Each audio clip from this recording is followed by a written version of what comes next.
Assalamu alaikum wa rahmatullahi wa barakatuhu. Welcome to the program Siblings of Hate, organized by Islamic Circle of North America Council for Social Justice. I welcome each one of you who are here online and will be joining us later.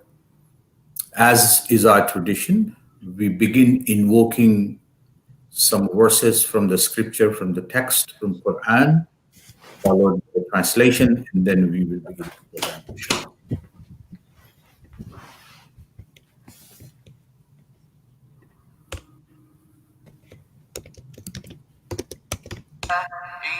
يشأ يذهبكم أيها الناس ولله ما في السماوات وما في الأرض وكفى بالله وكيلا إن يشأ يذهبكم أيها الناس ويأت بآخرين وكان الله على ذلك قديرا من كان يريد ثواب الدنيا فعند الله ثواب الدنيا والآخرة وكان الله سميعا بصيرا. So in the inshallah translation is, to Allah alone belongs whatever is in the heavens and whatever is on the earth, and Allah is sufficient for it as a trustee of affairs. It is His will. If it is His will, He can remove you altogether, O humanity, and replace you with others, and Allah is most capable to do so. Whoever desires the reward of this world, then let them know that with Allah are the rewards of this world and the hereafter, and Allah is all-hearing and all-seeing. Thank you very much, Brother Ramiz, the Communications Director for the Council for Social Justice, for reflecting on the translation of the verses that we heard from chapter 4, verses 132 to 135, which reminds us about the importance of truth-telling and standing as a witness against injustice. God bless you, and thank you so much, Brother Ramiz. Well, my name is Shakil Sayed. I am going to be your host for the next few hours. Today, we will explore, discuss, examine, and try to connect the dots between the siblings of hate.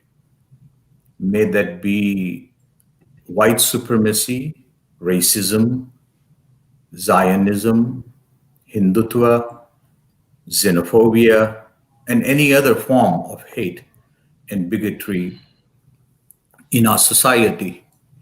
But not only that, we will also celebrate today the work, the important work of the Council for Social Justice, organized under the auspices of Islamic Circle of North America.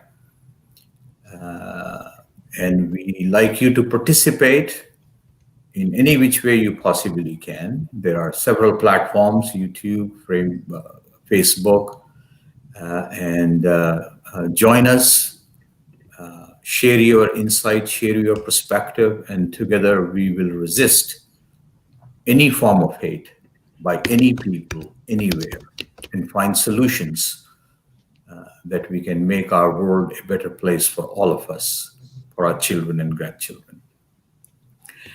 And before we move ahead with the program, I would like to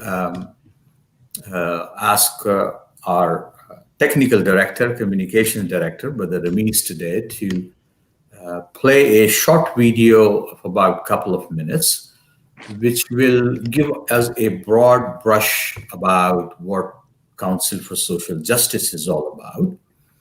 And then that video, immediately after the video, Dr. Zahid Bukhari, who is the executive director for Council for Social Justice, will speak for a few minutes, giving us insights as to what CSJ does, how can we participate, how can we support, what its agenda is, what its plans are, and so on and so forth. And then we will move ahead with our esteemed speakers, the panel one today. So with that, Brother Ramiz, if you would be so kind to play the video. In order to bring about positive change, We must educate the public on the numerous injustices that are rampant in our society. At the Islamic Circle of North America's Council for Social Justice, or ICNA CSJ, we strongly believe that education leads to awareness, which in turn leads to change. From our 15 chapters across North America, we strive to systematically facilitate assertive Muslim involvement in the field of human struggle for the rights of the poor and oppressed in the United States. We have 7 focus areas: family breakdown, structural racism, global injustice, issues of hunger, poverty, and inequality, injustice to indigenous people, Islamophobia, and unjust immigration policies. We currently have a number of active projects running. The Stop School Bullying Initiative was started as a response to Muslim children experiencing bullying in the school system. Working with researchers, we have created anti-bullying workshops and a number of other online resources that students, parents, and teachers can use to educate and take action. The crisis in Kashmir has seen more than 100,000 people killed, among other human rights atrocities. We are working tirelessly to bring awareness to the situation through rallies, social media, and urging U.S. elected officials and the Senate to take action. Through our Muslim Prisoner Support Project, we ensure that Muslim inmates are given full rights and are treated in a civil manner, whilst also providing them access to prayer services and Islamic education. ICNA CSJ is a key player in facilitating the annual National Muslim Advocacy Day in Washington, D.C. This important initiative ensures that issues that affect American Muslim communities and our society in general are discussed and progressed through dialogue with local and federal governments. ICNA CSJ is a nonprofit organization that relies on donations from the public. None of this would be possible without your continuous generous support. We urge you to please donate so that we can continue to advocate for social justice and bring about positive change to the U.S. and beyond.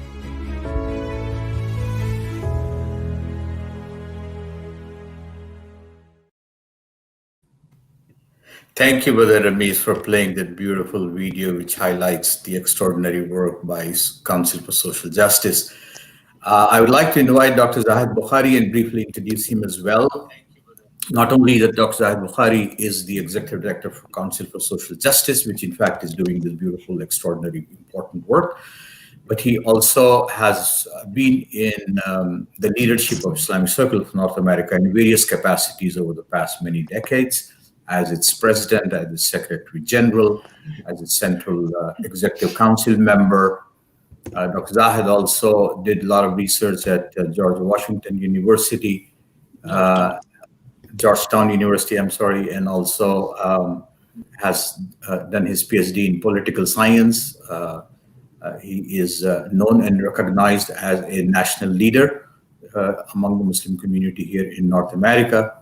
And we are so honored and thankful to him for giving us this platform to be discussing this important work, which is relevant to all of us across the spectrum. Brother Zahid Bukhari. Bismillah ar-Rahman ar-Rahim. Thank you very much, Brother Shakil. It's a kind introduction. About the video, you have seen that there's some activities of ICNA, Council for Social Justice. Let me say a couple of words about this, our ICNA initiative. ICNA has been established for last 52 years.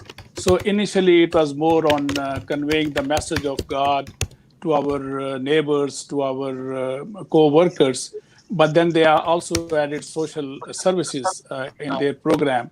And I think last 10 years, we also added the social justice issue, because this is an American duty, this is an Islamic duty, this is an Quranic duty, as Brother Ramesh, I think, recited from the Quran. So the standing up for justice is a Muslim duty and it's an American duty. I think the founding fathers told us that this is the imperfect union. We like to make it perfect through establishing justice. So ICNA, Council for Social Justice, doing the same thing here. So we have 7 focus areas that was mentioned in the video. But last year, some of the activities which was not covered by the video and some other projects I like to mention very briefly here. This program last year we did it physically, and as I think is happening all over the country, rather all over the globe, COVID-19 compelled everybody, every organization to have this program on virtual style and on online. So this is the annual. Last year it was banquet. This year we cannot offer any virtual banquet. Although we had some discussion on that, but it was not possible. But the banquet and the fundraising. So that is also a purpose of this program. And I think you have all those programs who are watching live.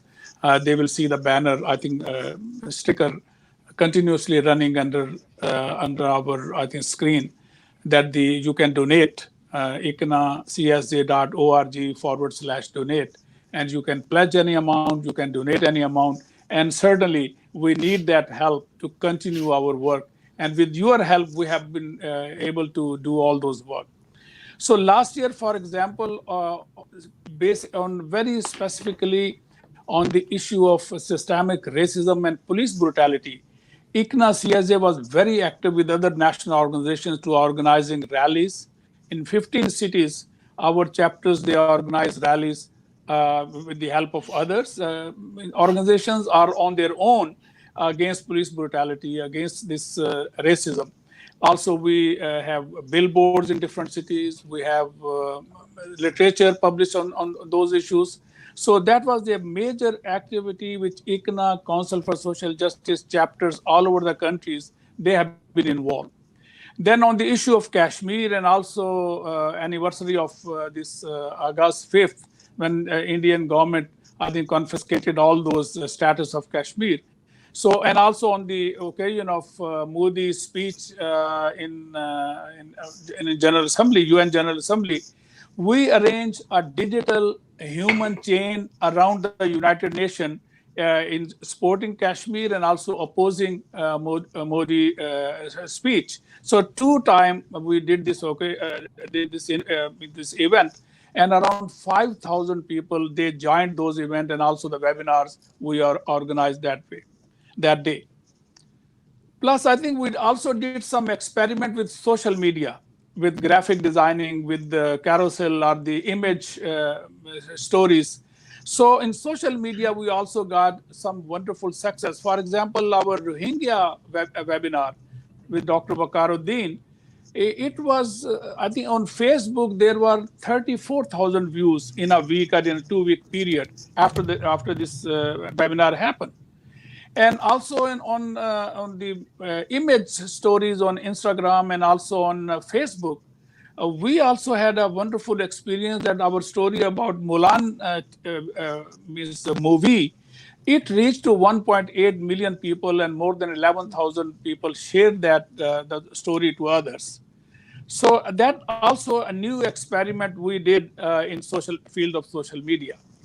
And also, I think, so for that reason, we like to continue our work of Muslim Prisoner Support Project, and you will be hearing more about that initiative, inshallah, during the program. Then also about this police brutality and systemic racism, we like to go to the next level, how to have this legislative agenda, setting the legislative agenda, and then trying to achieve that. And then also on this global injustice issue, we did several webinars and campaigns. We like to continue on Palestine, on Kashmir, on Rohingya, on Uighur Muslims, on what is happening to Indian minorities, including Muslims. So all those issues, we raise awareness, we did campaigns, and we like to do more than that campaign, that how it could be have some impact on the American policies, the State Department and the congressional different bills and action over there. We like to do that work over, inshallah, in that field. And also plus the empowerment of the Muslim community. Our different chapters, they were involved in voter registration and get out of the vote, get out to the vote campaigns. So we like to raise, not only that, we like to train our youth to work in that field. So all these, inshallah ta'ala, with your help, we like to continue this work, and we like to doing this work that ultimately we would like to bring divine guidance in this public policy debate. How can we present that in a very subtle way?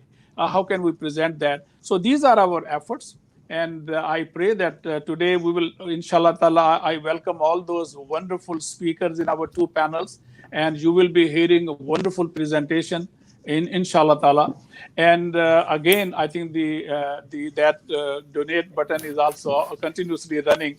So whoever is watching, whoever like to donate, we absolutely will appreciate that, inshallah ta'ala. Thank you very much. Wa akhiru da'wana alhamdulillahi rabbil alamin. Thank you. Thank you so much. Thank you so much, Dr. Zahid. May Allah bless you and the entire team for Council for Social Justice for staying awake. Justice seekers never sleep, as they say, because injustice does not. For addressing the issues of racism, immigration, and global human rights issues. And each one of us can participate in any way that we possibly can, including strengthening and supporting financially to the ICNA CSJ. With that, I am honored and privileged to be serving as your host. Thank you to each one of you, those who will be speaking and have taken time out from your weekend to share your expertise, share your insights in lifting up the aspect of hate and bigotry that has become so pervasive in our society. But also those of you who are joining us from across the country and across the world. There are several folks who are also from overseas who have joined us tonight as audience. Each one of you can play a role in your own way. I would encourage you to call and text and invite your 5 friends to join us as well for this very rich discussion and conversation that we are going to be benefiting from the 4 esteemed speakers in this panel. And these 4 esteemed colleagues and friends and speakers of us are Imam Khalid Griggs, Dr. Angana Chatterjee, Brother Imran Mir, and Dr. Osama Abu Irshaid.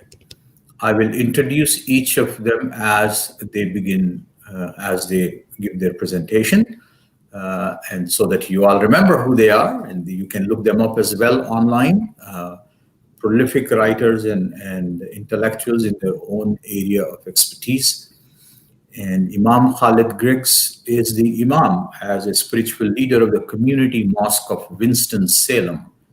And he also is an associate chaplain for Muslim life at the Wake Forest University. He additionally holds the position of the Vice President for Islamic Circle of North America, to whom we thank for giving us this platform to be discussing this issue. And he is the board chairman of the ICNA Council for Social Justice, and a founding member of Muslims for Social Justice in North Carolina, member of Movement to End Racism and Islamophobia, and he also serves several other boards. Imam Khalid has dedicated his life as a human rights activist and a prison reform activist. He lectures in various parts of the country, and he has authored Come Let Us Change This World, a brief history of the Islamic Party in North America. I don't know how he does this, but he has been doing this for his entire life. He was the former editor of ICNA's Message magazine, and also is chairman of the Community Access Television Board. And he co-convener of Black Leadership Roundtable of Winston-Salem, Forsyth County. Imam Khalid Griggs today will talk about the white supremacy, white extremism in our country, an ideology of hatred and terror that seems to have exposed itself, particularly over the course of the last few years, but is rooted in our history. So with these words, I would like you to join us in welcoming Imam Khalid Griggs, who will speak for about 12 to 15 minutes. And Imam Khalid Griggs, the floor is all yours. Please enlighten us with this very difficult topic. Jazakallah. Thank you so much, Brother Shakil, for this very generous introduction. There are a couple of things that you mentioned that I've done in the past, but I accept those efforts. Brothers and sisters, it's very important that we have this timely discussion today, because the world itself is in a state of uproar. It's in a state that we haven't seen so many examples of oppression, just genocide and just gross inequities and gross violation of human lives in so many areas in a very long period of time. And we pray that the discussions that we will have today will help to enlighten us about our need, not just to learn about certain things, but to be actively involved. Because of the constraints of the time, I'll jump right into this discussion about white supremacy being an ideology of hate and terror. You know, the issue of racism and white supremacy is an issue in the United States that has been avoided for the last, since the formation of this nation and over 242 years ago. But recent events in the country have brought the attention of the citizens of the United States and laser focused on the inequities that are built into the system, the white supremacist acts, the racist acts that are targeted primarily against people of African descent. But it just doesn't stop there. But I want to start with a working definition. Let us just try to understand, even though we have had, since the formation of this country, white supremacist ideology that has dominated not just the actions of individuals, but it's dominated the government policies and government actions as well. So just a quick working definition of white supremacy is a belief that the white man is inherently superior to other races, and that white people should have control over those other races. When we look at the foundation, the founding of this nation itself, when the Europeans came as colonial settlers to this part of the world, in North America, in South America, this part of the world, they were not coming here identifying themselves as being white. And so the ideology of white supremacy was not brought to this part of the world with those persons who had come from Europe.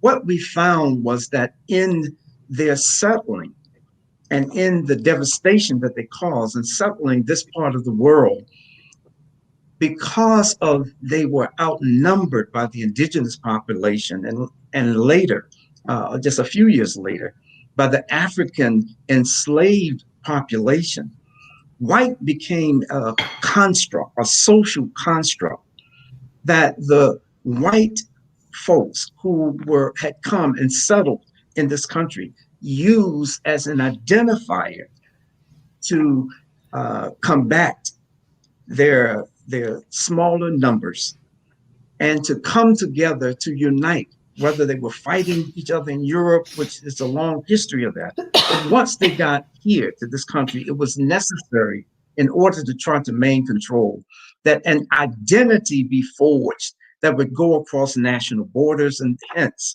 we had this construct of race and whiteness that was inherently racist, because it was purporting the idea that those folks who were white, they were superior to everyone else.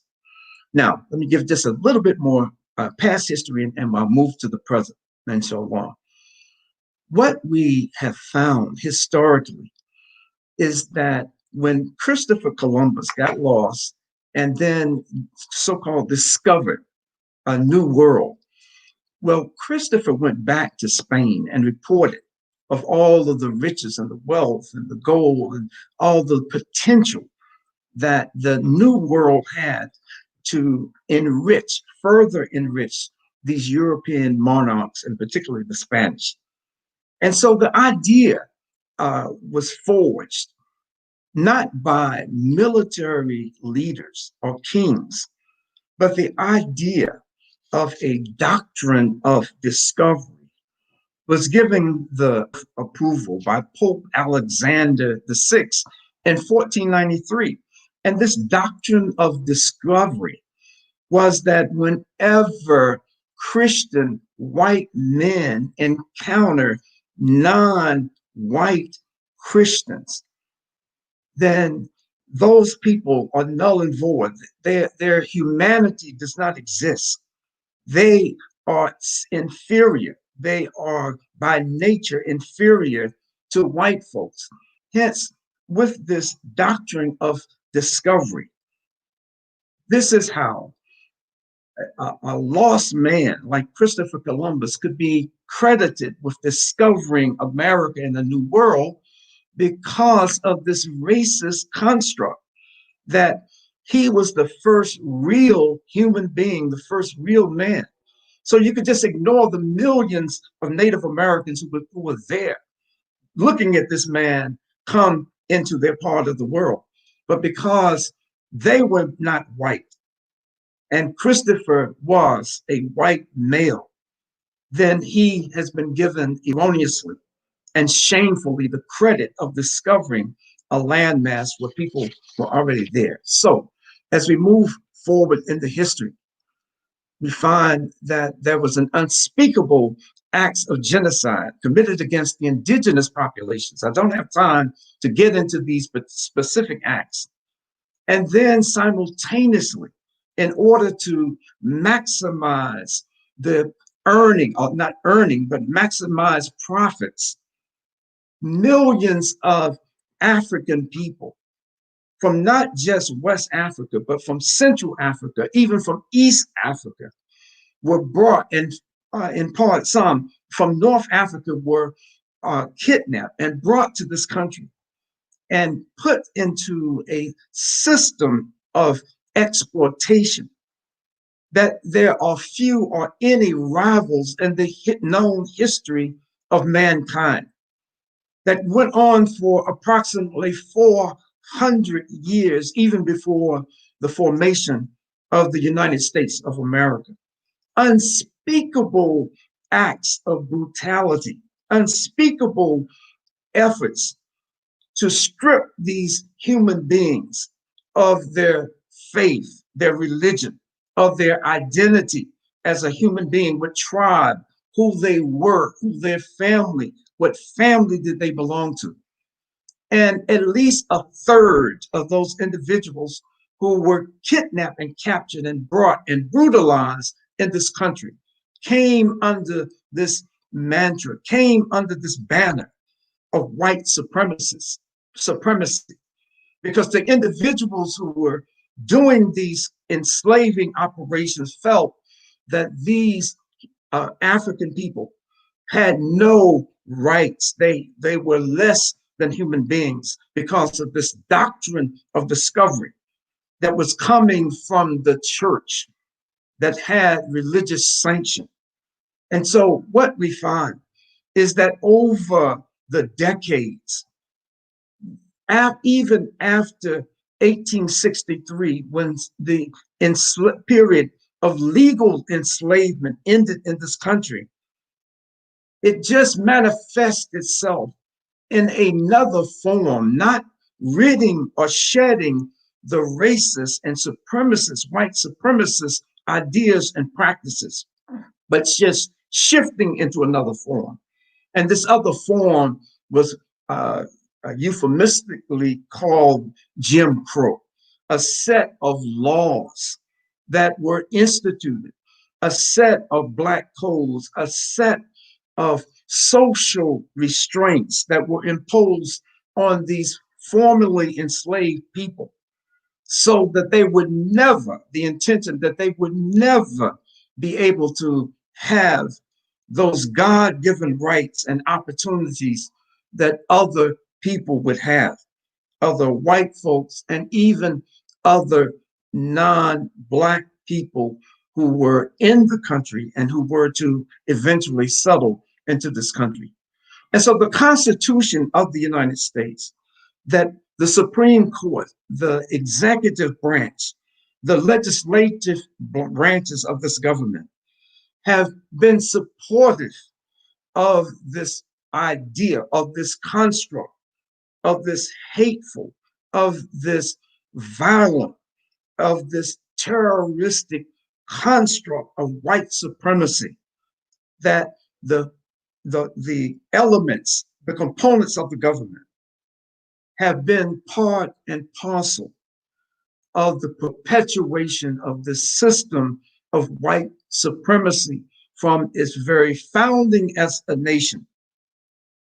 But one thing I must point out before coming to a close, that one thing that we have to recognize, that just as white supremacy has not always existed, especially in this country, discrimination, prejudice has existed. We go back to Habel and Kabel, that this kind of I'm better than you, why are you getting advantages and I'm not, that this has existed as long as human beings have been on this earth.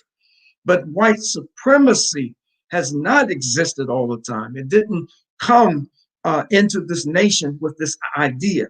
And just as it is a construct, then now it can be dismantled just as it was put together. And I want to mention quickly at the end some of the acts that you and I have to be involved in. Now, over the years, for us to really understand the nature of white supremacy and how it's been so perpetuated in this country, we can look at my home state of North Carolina and the history in North Carolina. I grew up in an apartheid system of racism. It was nothing short. We just didn't have to go around with passbooks giving permission to go from one area of the city to the next, or one area of the state to the next. But it was truly in the system of apartheid. And so in Wilmington, North Carolina, in the 1890s, Wilmington, North Carolina was the major city of the state of North Carolina. It was almost a model state in the 1890s. It was a state where African-American people were on police forces. They had the authority to arrest and detain white folks. You had aldermen, you had businessmen. It was an extraordinary city, considering the time in which we're talking about in the 1890s. But because of white supremacy, this idea, this philosophy of white supremacy, not just in Wilmington, but I'm just using this as an example, that whenever it appeared that people of African descent were advancing, socially advancing, educationally advancing, financially advancing, and competing with or going further in their advancement than many of the white citizens of Wilmington, North Carolina, it was too much for them to take. And so in Wilmington, in the 1890s, about 3,000 thugs, 3,000 people calling themselves identifying as red shirts, actually overthrew the elected government of Wilmington, North Carolina.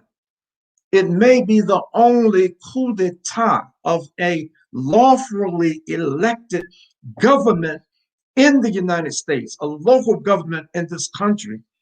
And it was all due to white supremacy and racism. And so the acts of terror that had to be taken in order to divest the authority, to take the property, to try to put these African-American people back in their place was horrible. And it has been duplicated all across this country. So what we find is that the white supremacy and racism is not just acts of individuals, individual races, individual organizations of it's actions that have been embedded, what we would call structural or systemic racism has been embedded in every aspect of American life. And so as I try to bring this to a close and talk about a little bit about our present, we are living at a time that is very, in the United States, that is very ironic. It's very a unique confluence of events. We have perhaps the most overtly racist president who has occupied the White House. I mean, we've had a long list over the decades of racist presidents. But this guy who's in the White House today has done more to bring out of the proverbial closet those bigots and racists who felt that domestic terrorism, racist terrorism against non-white people was no longer in vogue. This president has established and set an example that yes, it is in vogue. As a matter of fact, he is, through his words and his actions, he's promoting many of these racist terrorist acts. And I say that it's ironic because at this particular point in history in this country, there's more attention that's focused on white supremacy and racism that seem to have come to a head with the murder of George Floyd by Derek. I'm not going to dignify him by giving his name, this boy policeman, Derek. And so because of this construct of white supremacy, and because of this, you and I can no longer just be comfortable in saying that I'm not a racist. The times demand that all of us become anti-racist. And we, at some other point, and the Council for Social Justice will promote how each and every one of us can just meet the times, be on the right side of history, and dismantle and be a part of dismantling the system of racism that has been with this nation from the very beginning. Assalamu alaikum.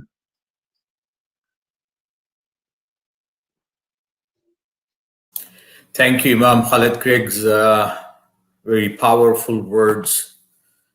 As you were laying out the history of the 300, 400, 500 years, it sounded to me like you are sharing about the situation today in 2020, when the racism is religiously sanctioned and legislatively legalized in our country, unfortunately. I like us to remember the theme of this conference today, which is siblings of hate. So the interrelationship between different types, different forms of hate and bigotry. The next speaker is going to touch base on a different angle, from a different perspective, about religiously sanctioned hate is changing, quote unquote, the largest democracy of the world, namely India. Brief introduction of Dr. Angana Chatterjee. She is the founding co-chair of the Political Conflict, Gender and People's Rights Initiative at the Center for Race and Gender at UC Berkeley. And she's also a research fellow at the Center for Human Rights and Justice at Stanford. Dr. Chatterjee's extensive collaborative research has facilitated new archives, impacted policy, and contributed to the democratization of knowledge. And in Kashmir, particularly, Dr. Chatterjee has co-founded the People's Tribunal on Human Rights and Justice, and her collaborative work in Kashmir has uncovered unknown and mass graves containing close to 3,000 bodies, leading to acknowledgement by the state and calling international attention of the Indian Hindutva government for accountability. And Dr. Chatterjee has served on human rights commissions and offered expert testimony, including at UN, at European Parliament, UK Parliament, and also in our Congress, in US Congress. Dr. Chatterjee's body of work has a long list, but some of her publications and research reports include Majoritarian State, How Hindu Nationalism is Changing India, Violent Gods, Hindu Nationalism in India, India's Present and Narratives from Orissa, Kashmir, The Case for Freedom and Access to Justice for Women, and a very important research report with the title Buried Evidence, Unknown Unmarked Mass Graves in Kashmir. It is my distinct honor to have Dr. Angana Chatterjee today with us to be speaking on the hatred from the Hindu in the Hindutva ideology in India. So please join me in welcoming Dr. Angana Chatterjee. Please unmute yourself. No problem. Thank you, Mr. Saeed. I'm privileged to be here, and I'm grateful to ICNA as well for the work ICNA does. And I would like to speak today on Hindutva, Hindu majoritarianism in India today. And since I'm going to be on my screen, I may not read the chat. So when my time is up, if you could just interrupt and say, please wrap up, I would be grateful. Thank you. The first segment I'd like to speak to is called Mourning. Hindu majoritarianism, the cultural nationalism and political assertion of the Hindu majority, sanctifies India as intrinsically Hindu and marks the non-Hindu as its adversary. Contingent to this is the animation of the long and deeply held conviction that extends well beyond the Hindu right that Hindus are privileged in India. Race and nation are made synonymous, and Hindus, the formerly colonized, now governing elite, are depicted as the national race. Inherently Brahmanical, heteronormative, and patriarchal, this illiberal order incorporates four features: populism, nationalism, authoritarianism, and majoritarianism. This dispensation evidences a disregard for social facts, democratic debate, and reasoned dissent, and secular institutions, and especially the rule of law. In mobilizing a Hindu state, Hindu nationalists pose as indigenous to India, simultaneously justifying the indenturement of 200 million Dalits, dispossession of 100 million Adivasis, of whom reportedly 47 million have been displaced from their ancestral lands since 1947. The fault lines of Hindu majoritarianism break minority communities, religious minorities, such as the 28 million Christians and 21 million Sikhs in India. Assertions that internal and external enemies are an imminent danger to the nation, the targeting of dissent as anti-national, and deep-rooted Islamophobia erode an already conflicted democracy and endanger approximately 195 million Muslims as second-class citizens and non-citizens, whose belonging is always in question, whose identity is always suspect, and whose lives are always made precarious through violence and attempted violence. Justice denied.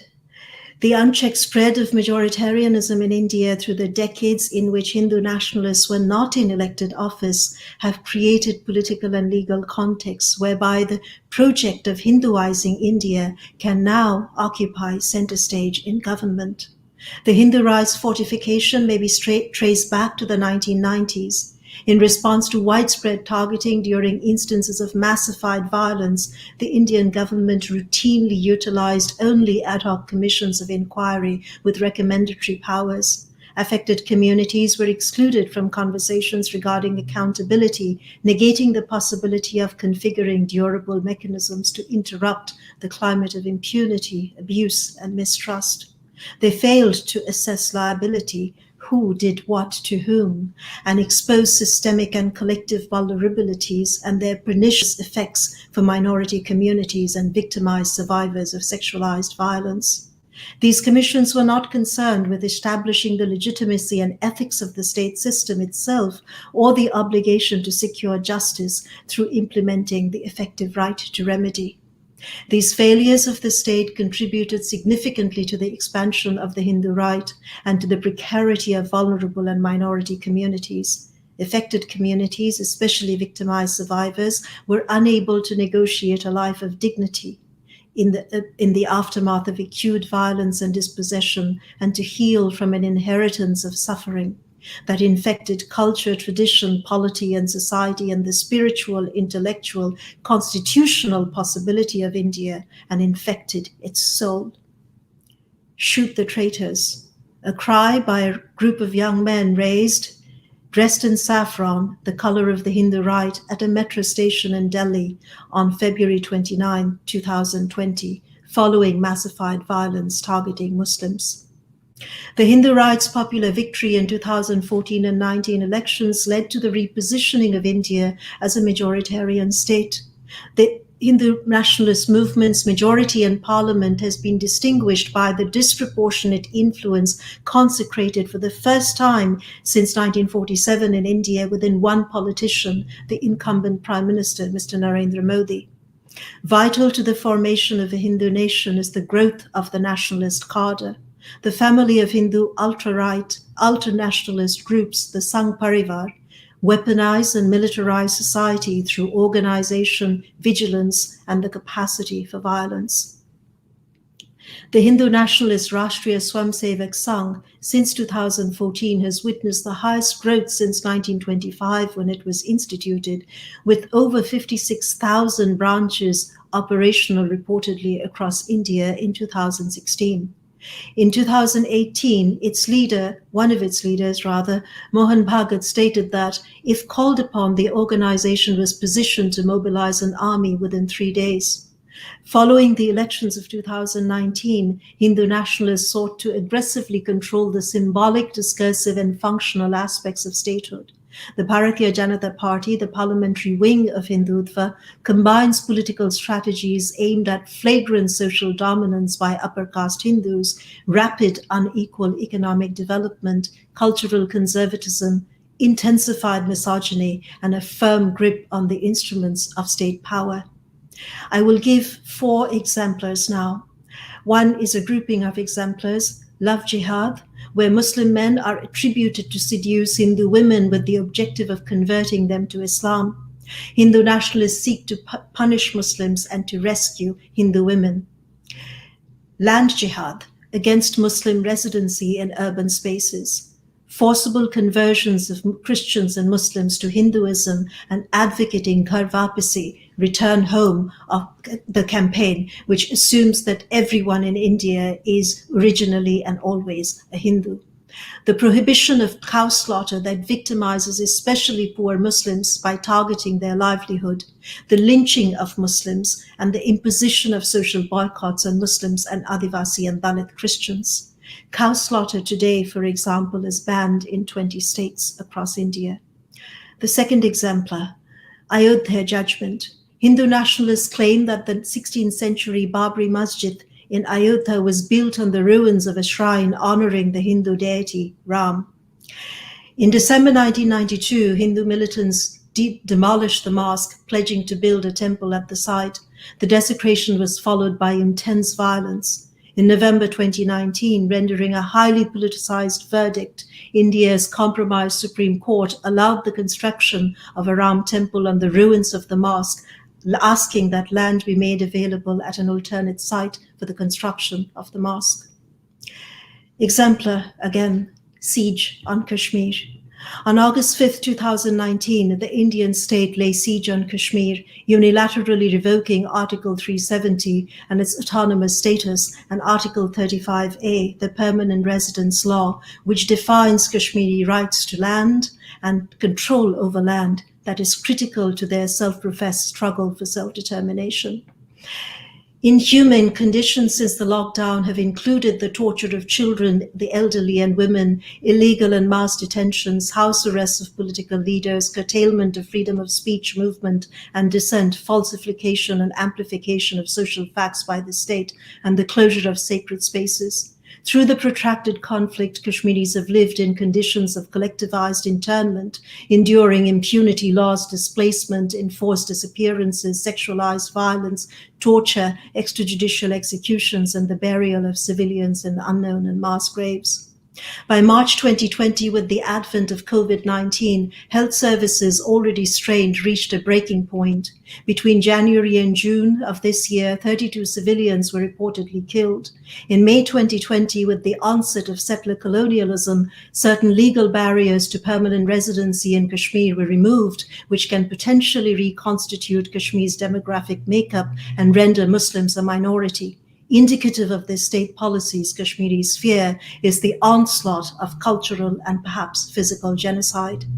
Exemplar, citizenship laws. On 31st August 2019, the National Register of Citizens was updated in Assam. It excluded 1.9 million persons, placing their citizenship rights and protections at risk, and may render such persons stateless. 486,000 of these were Muslims. Reportedly, immigration detention centers, also known as labor and concentration camps, are being constructed to imprison those deemed illegal. Prejudicial citizenship policies and laws are being utilized with impunity to privilege Hindus in defining citizenship. Violating secular imperatives of the Constitution, these provisions may be used to detain, dispossess, make vulnerable, exacerbate mental and emotional strain, extort, control, and expel members of indigenous or tribal, migrant, minority, Muslim, and other marginalized communities. Is this the continuation of a program? Since December 2019, peaceful civil society protests, with few exceptions, cascaded across the country in dissent to citizenship laws. In authoritarian display, state forces and Hindutva activists orchestrated massive violence against the protesters at Shaheen Bagh, Jamia Millia University, Jawaharlal Nehru University, and Uttar Pradesh, across Assam, West Bengal, Kerala, all over. Muslim communities, students, media persons, scholars, public intellectuals, lawyers, and artists are being targeted. Free speech protesting the state's actions is deemed seditious and is being indiscriminately held actionable. Between February 24 and 28 of this year, Muslims in Delhi were beset by massified violence. Armed Hindutva mobs surrounded Muslim homes, torched property and people inside, attacking Muslims and non-Muslim allies. As in Gujarat in 2002 under Narendra Modi, mobs in Delhi knew which houses to target. News media reported on the inaction and complicity of the police and the participation of BJP leaders in inciting violence. Some reportage used fictive equivalencies in outlining the impact on Hindu and Muslim communities, failing to underscore the vast disparities in relations of power between Hindus and Muslims. As of March 6, 53 persons died, 36 of them Muslims. Purposefully and politically, Delhi 2020 is perhaps the continuation of the pogrom ignited in Gujarat in 2002. Citizenship laws in India today determine to whom political and civil rights may be accorded. They are akin to the Nuremberg laws instituted in Germany in 1935 under the Nazis. Where to from here? The rage and arrogance that fuel the Modi state draws lifeblood from the heinous annals of history. The tentacles of majoritarian governance stretch and expand, weaponizing religion and demonizing difference. The partisan state unfolds in various registers, constitutive of states of exception without end. I will end with 3 quotations, starting with one from Narendra Modi's book, Jyotipunj, that extols RSS ideologue Mahadev Golwalkar's vision. Golwalkar had a professed admiration for Nazi Germany, and he had written, "To keep up the purity of the race and its culture, Germany shocked the world by her purging the country of its Semitic races, the Jews. Race pride at its highest had been manifested here." Continuing, "The non-Hindu may stay in the country, as in India, wholly subordinated to the Hindu nation, claiming nothing, deserving no privileges, not even citizens' rights," end quote.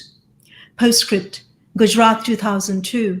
This is a woman, a Muslim woman, who was victimized in the massified violence of the pogrom. And I met with her in 2014. She says, "I remember so-and-so's brother. He would help us all the time. As we ran from our homes, people stepped over his corpse. I saw the dead body roll over. From an angle, I realized it was his body. We left him behind.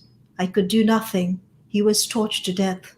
Mai saw it as it happened and heard his screams. His body looked completely burnt as we ran. I remember that scene, and I remember him as a child playing on my lap. Orissa, 2008. These are a group of Dalit Christians and Adivasi Christians that I had interviewed after the massified violence against them in August of 2008. Their speech bears witness to brutality of the upheaval and the perverted violence it imposed. In the first days of the riot, about 60 people surrounded the body. About 80 people surrounded the body. 500 people surrounded the body. His body was aflamed. They, Hindutva workers, asked I become Hindu. They killed Christians, buried them, then placed stones over the body to stop the resurrection.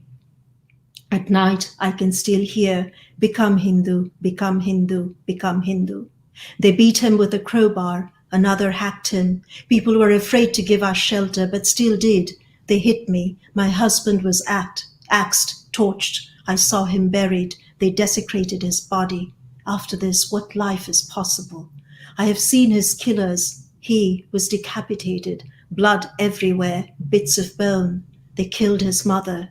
We have lost our identity, our ration cards, identification papers, our bodies, ourselves. Who are we now? Uttar Pradesh, Muzaffarnagar 2013, where between August and September of that year, massified violence targeted the Muslim community.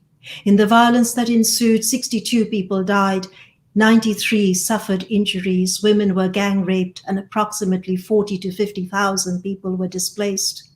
In a video which surfaced in 2014, Adyanath, the current chief minister of the state, reportedly stated that if Muslims take one Hindu girl, we will take 100 Muslims. If they kill one Hindu, we will kill 100 Muslims. End quote. I spoke with a Muslim woman from Uttar Pradesh recently, and she said, we are submerged in pools of fear. The pools are deep, unending, suffocating, like a well. I cannot get out. We cannot hear each other. What connects the pools to each other, I ask her. She says, shreds of skin, lost memory, forgetting. Hindutva is not an ideology, Hindu nationalists say, but integral practice, a lifestyle for nationhood. Reactionary fervor reminiscent of Christendom during crusades and inquisitions makes vindictive passion and emotion that marks the formation of the Hindu nation. In India today, Hindutva's dictum of blood, soil, and race is seeking to rewrite intricate histories to gain competitive advantage in the rigged game of nation. Hindutva signals a 21st century post-colonial turned neo-imperial rendition of despotism and the reign of majoritarian fascists in India today. Thank you so much. Thank you, Dr. Chatterjee, for sharing this. I was attempting to interrupt you to say it's time, and I did not have the heart. And I can only imagine the plight of Muslims, Dalits, quote unquote, untouchables in the 21st century in the largest democracy, Christians. The Hindutva attempt, violent attempt to erase the history of 200 plus million people in India. I again request the audience to really take a deep breath and try to absorb this as much as possible and try to connect the dots, what Brother Khalid Griggs, Imam Khalid Griggs had mentioned of the religiously sanctioned dehumanization and apartheid segregation of white and black people, and the reference of Dr. Chatterjee to the Crusades, and now what is unfolding in the fascist, near-fascist India. Thank you so much, Dr. Chatterjee. I don't have words to really express my gratitude to you for speaking truth to power at this time. As you said, that the Hindutva is not only impacting the Muslims, Christians, and Dalits in India, but it has also crossed the borders of India into the Indian occupied Kashmir. Our next speaker, Brother Imran Mir, will lift up and share with us how this hatred of the Hindutva is manifesting itself in Kashmir and towards the Kashmiri people. Brother Imran Mir is an attorney by profession, and he has authored a whole lot of work on Kashmir and other matters, and he's an entrepreneur as well. He has researched and written on various topics related to Kashmir, and is also a co-founder of the Kashmir Law and Justice Project. Please join me in welcoming Brother Imran Mir. Thank you. So I'm to talk today about the impact of Hindutva in Kashmir. And Professor Chatterjee just described that briefly. I'll go into more detail. So it's impossible for me to convey to you the full impact of Hindu supremacism in Kashmir. But what I will try to do is give you a directional sense. What I want you to understand ultimately is that Kashmir isn't just another place with problems, and Kashmiris are just not another people that are suffering. Kashmir is actually critical for understanding how supremacism operates and what it means, and it is critical for you to understand it. So I'll try to explain that, try to explain why now. So I'll start with some general context. First, Kashmiri Muslims are the victims of centuries-old casteism. Professor Chatterjee talked about this in part. High caste Hindus have stigmatized, dehumanized, and denied Kashmiri Muslims their dignity and opportunity for centuries. Second, for 400 years, Kashmiris have been the victims of colonial occupation, and Kashmiri Muslims have borne the brunt of that colonial brutality. Third, while Kashmiri Muslims have been and are targeted and brutalized for their identity, they have resisted but not returned hate with hate. Their resistance has been principled. Since 1846, the colonial occupation of Kashmir has been Hindu supremacist in its orientation. The United Kingdom, as a colonial power, created a state called Jammu and Kashmir in 1846 and installed a brutal Hindu supremacist warlord as its ruler. Kashmiri Muslims led the indigenous resistance to that warlord's rule. The regime brutalized and repressed them. The history of that period is marked by mass killings, mass torture, systematic discrimination, slave labor, exploitative taxation, and a total denial of fundamental freedoms. As a Hindu supremacist regime, the repression targeted Muslims who were brutalized and systematically denied every opportunity to change their condition. Education, employment, representation, expression, essentially every right and freedom. But Kashmiris did not yield. Their indigenous, anti-colonial, pro-democracy, pro-self-determination struggle continued.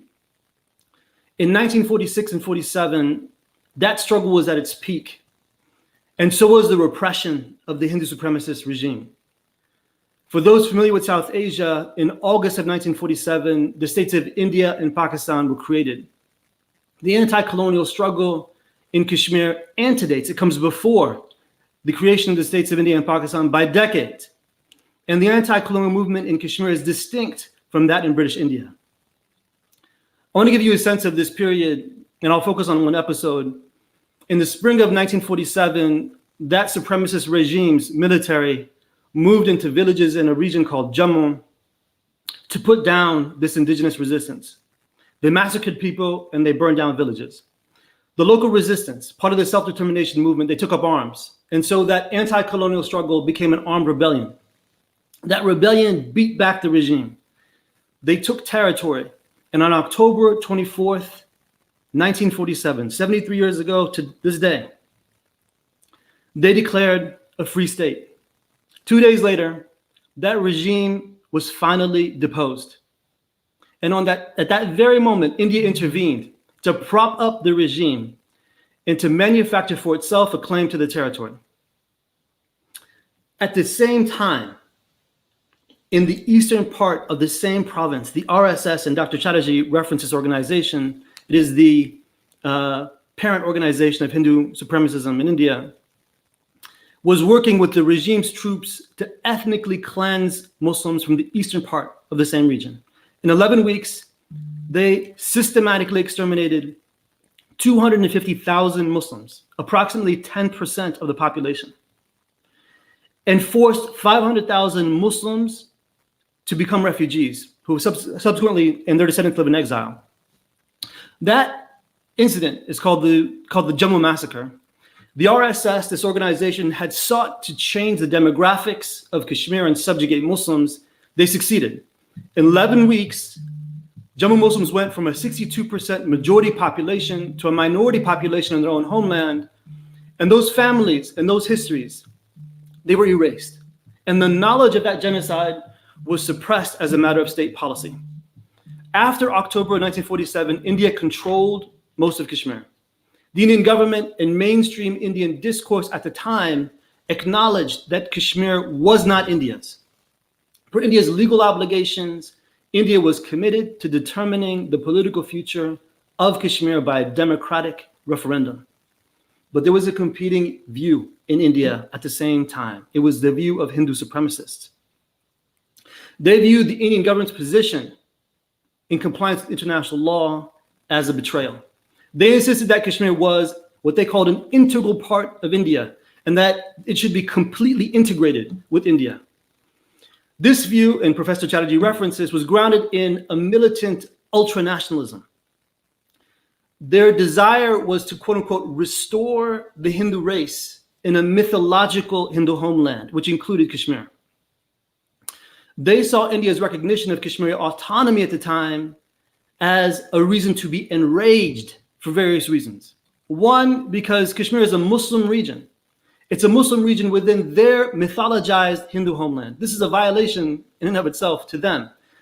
Second, superior Hindus were potentially subject to the political power of inferior Muslims. Third, Kashmiris demanded their rights, which they viewed as secessionist and anti-national, and also suggested this movement among Kashmiri Muslims for self-determination suggested that the supremacists might, quote unquote, lose even more of that territory that they thought of as their mythological Hindu homeland, having just lost in their imagination, for example, Pakistan.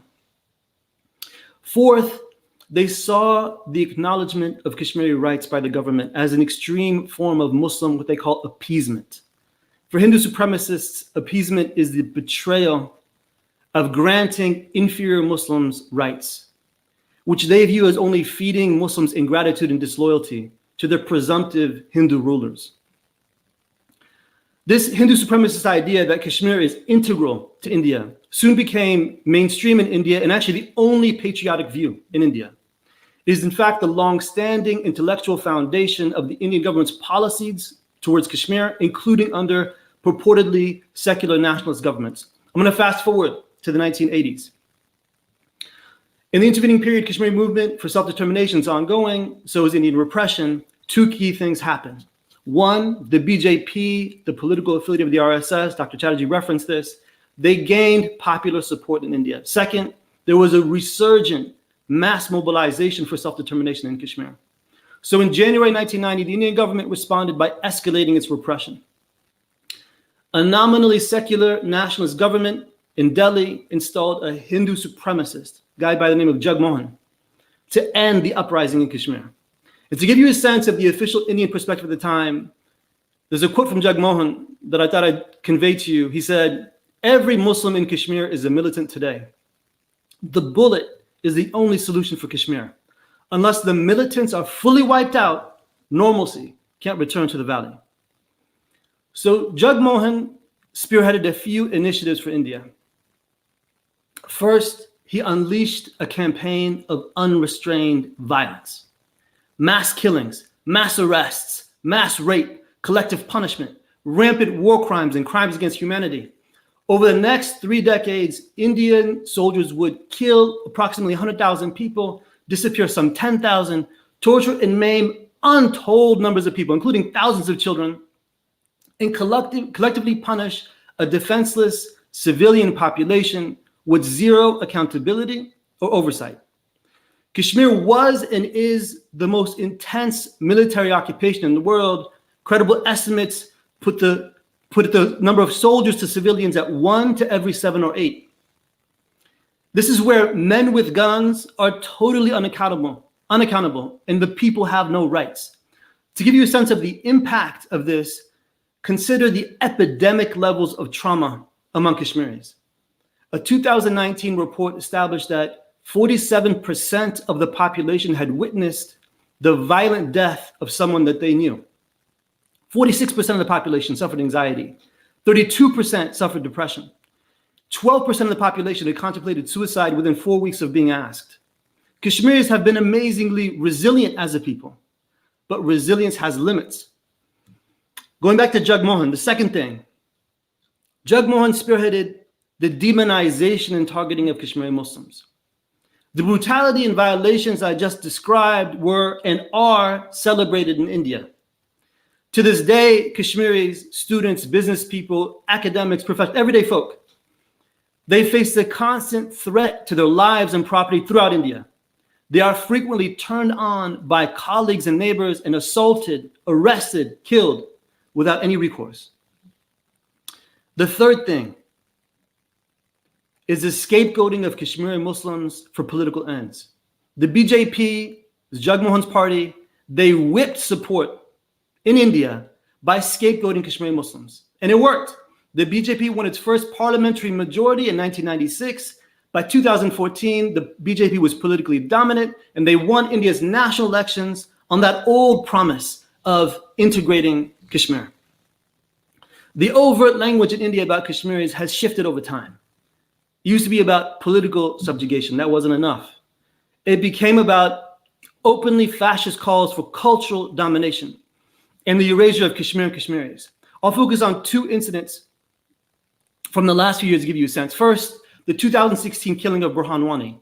Wani was well known in Kashmir as an armed resistance fighter. He posted on social media without hiding his face. This was considered extremely bold. It was an act of uncompromising defiance against the indignity of Indian colonial occupation. The Indian military hunted him down and killed him when he was 21 years old. 200,000 plus people defied a militarized lockdown and shoot to kill curfew to walk miles and miles to attend his funeral. The government's response was 53 days of continuous curfew, cutting off Kashmir from the world, shutting down the internet and mobile phones, arresting 8,000 people, killing 100 civilians, injuring 15,000 people. In Kashmir, Burhan Wani is a picture of defiance, the will to resist despite all manner of brutality and repression. For Hindu supremacists and the government, the idea of Burhan Wani is enraging. It is the categorical disloyalty of inferior Muslims who are not only not subservient, but actively, haughtily in their defiance. The second incident, the January 2018 killing of Asifa Bano. Asifa, an 8-year-old girl, was kidnapped, imprisoned in a Hindu temple, starved, drugged, and repeatedly gang raped by 8 Hindu men, including a retired government official and a police officer, before being strangulated and pummeled to death as part of a premeditated plan by her family's Hindu neighbors to dispossess Muslims and drive them out of their homes. When the story broke, BJP ministers publicly expressed outrage over the case, but because they said the men who killed Asifa were victims of religious persecution against Hindus. Asifa Bano's killing is an echo of the Jammu massacre and a foreshadowing of what's happening in Kashmir today. The supremacist agenda has sought to brutalize, destroy, and erase Muslims. In May of 2019, the BJP won India's national elections in a landslide. They promised to crush Muslim termites, is the word they used, push Muslims into the sea, and to finally integrate Kashmir. So in August 2019, they fulfilled that promise. They forcibly integrated Kashmir and finally achieved that long-standing Hindu supremacist goal. And this is what you have heard of as perhaps the abrogation, I think Dr. Chatterjee said, the revocation of Article 370 of India's constitution. It is in fact the destruction of Kashmir, the stripping of its indigenous people, Kashmiris, of their rights and ability to be heard, to possess land, to feed themselves, to hold decent jobs, to educate their children, to have their own history, to live in their own homeland. It is a total disempowerment of Kashmiris. It is the incentivization and legalization of an expansive Hindu supremacist settler colonial project.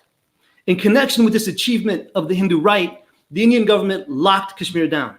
That lockdown in Kashmir is not like the lockdowns that you know. It is a militarized colonial lockdown without any accountability. There is no access to information. There's no free movement. There's no expression. There's no assembly. There's no law. There's no economy. There's no school. There's no leadership. It is a state of total surveillance. The entire place is a prison. That lockdown is over 14 months old. And there's a message to Kashmiris in all of this, that you are nothing, that you dare not resist, that we can and we will exterminate you, and no one will do anything about it. This was mentioned, but COVID-19 is now ravaging Kashmiri families. The health infrastructure was allowed to fail long ago, and the government is actively trying to destroy the people. So Kashmir is actually a lockdown within a lockdown within a lockdown within 4 centuries of brutal colonial occupation. The first lockdown that I reference is the last 30 years of the most intensive militarized occupation in the world. Kashmiris have lived through 8 years of curfews in the last 30. The second lockdown is a lockdown since August 4, 2019, which I described. The third lockdown is the COVID lockdown. And in the COVID lockdown, India has used that to eliminate the last vestiges of the people's rights, to accelerate its campaign, its ongoing campaign of expropriation, of killing, of property destruction, and to destroy the remnants of the local media, severely repressed, and then to outlaw the last form of public expression in Kashmir, which is janaza, the funeral. For Hindu supremacists, the disintegration and destruction of Kashmir is a major victory and a historic achievement. It has empowered and emboldened them. And this is obviously profoundly significant for Kashmiris, who are struggling to survive and face a credible threat of genocide. But it is also, and I'll end with this, profoundly significant for the world at large. With the destruction of Kashmir, India, which is the leading fascist, militant, ethno-nationalist power in the world, it's on the march. The destruction of Kashmir is a critical inflection point for many far-reaching things, including the global rise of fascism, authoritarianism, supremacism, and Islamophobia, the legitimacy of democracy and constitutionalism, the legitimacy of human rights law, humanitarian law, the international order, the rise of post-truth surveillance states, the climate catastrophe and the critical global situation that we find ourselves environmentally, in the conflict over critical global resources like water, the next world war, the potential for a nuclear holocaust, and immediately the survival of over 600 million Muslims. And I'm happy to elaborate on any of this in the Q&A, but I encourage you to please get active and please do not return hate with hate. Thank you. Thank you. Thank you so much, Brother Imran, for sharing this very heart-wrenching, heartbreaking facts from the ground, but also extraordinarily inspiring stories of resistance of Kashmiri people over the last 70 plus years in every which way against a brutal regime of the Indian military. I am tempted to ask questions, but in the interest of time, I would move forward and invite the next speaker. And I would encourage the audience who are with us, hundreds of them, as I'm told, to please consider getting yourself involved in the ICNA Council for Social Justice, work in any capacity, either in time or with your treasure. And to share your treasure is very easy. Simply go online and donate so that this important work can continue. The last speaker of this panel is a dear friend of mine and dear friend of all of us, Dr. Osama Abu Irshaid. Dr. Osama Abu Irshaid is the executive director of the American Muslims for Palestine, the largest organization advocating for freedom and justice from the occupation of apartheid Israel. And Dr. Abu Irshaid is a lifelong advocate for the human rights of all people, not just Palestinians. Dr. Osama serves as a founding board member of the United States Council of Muslim Organizations, also known as USCMO, an umbrella organization of major national American Muslim organizations based out of Washington, D.C. Dr. Osama Gulshed lectures frequently on Middle East and American politics and is a sought-after commentator in international press, particularly on all issues Middle East. Dr. Gulshed has done his PhD in political science and is either a second or a third generation Palestinian refugee born outside Palestine. And when Brother Imran had mentioned in his talk at the very beginning that the Hindutva is rooted in casteism, people who are of the highest caste and those who are of the lowest caste. And this takes us to Zionism. And the title of Brother Osama's talk is Zionism, an ideological sibling of Hindutva, and what is the impact of Zionism on Muslim and Christian Palestinians. So I am privileged to welcome Dr. Osama Abu Urshed to speak on this subject. Dr. Osama. Thank you, my dear brother Shakil, and thank you for ICSJ for this invitation. And I just want to echo what your call, Akhi Shakil, before I proceed, that, reminding everyone to please donate to ICNA Council for Social Justice. Our organization cannot continue to do the great work that they do, and they cannot fulfill the potential that we want them to fulfill in this country in fighting for justice, fighting oppression without our support. So I will encourage everyone to please don't forget that these organizations, this great work cannot continue without us coming together and supporting this kind of work.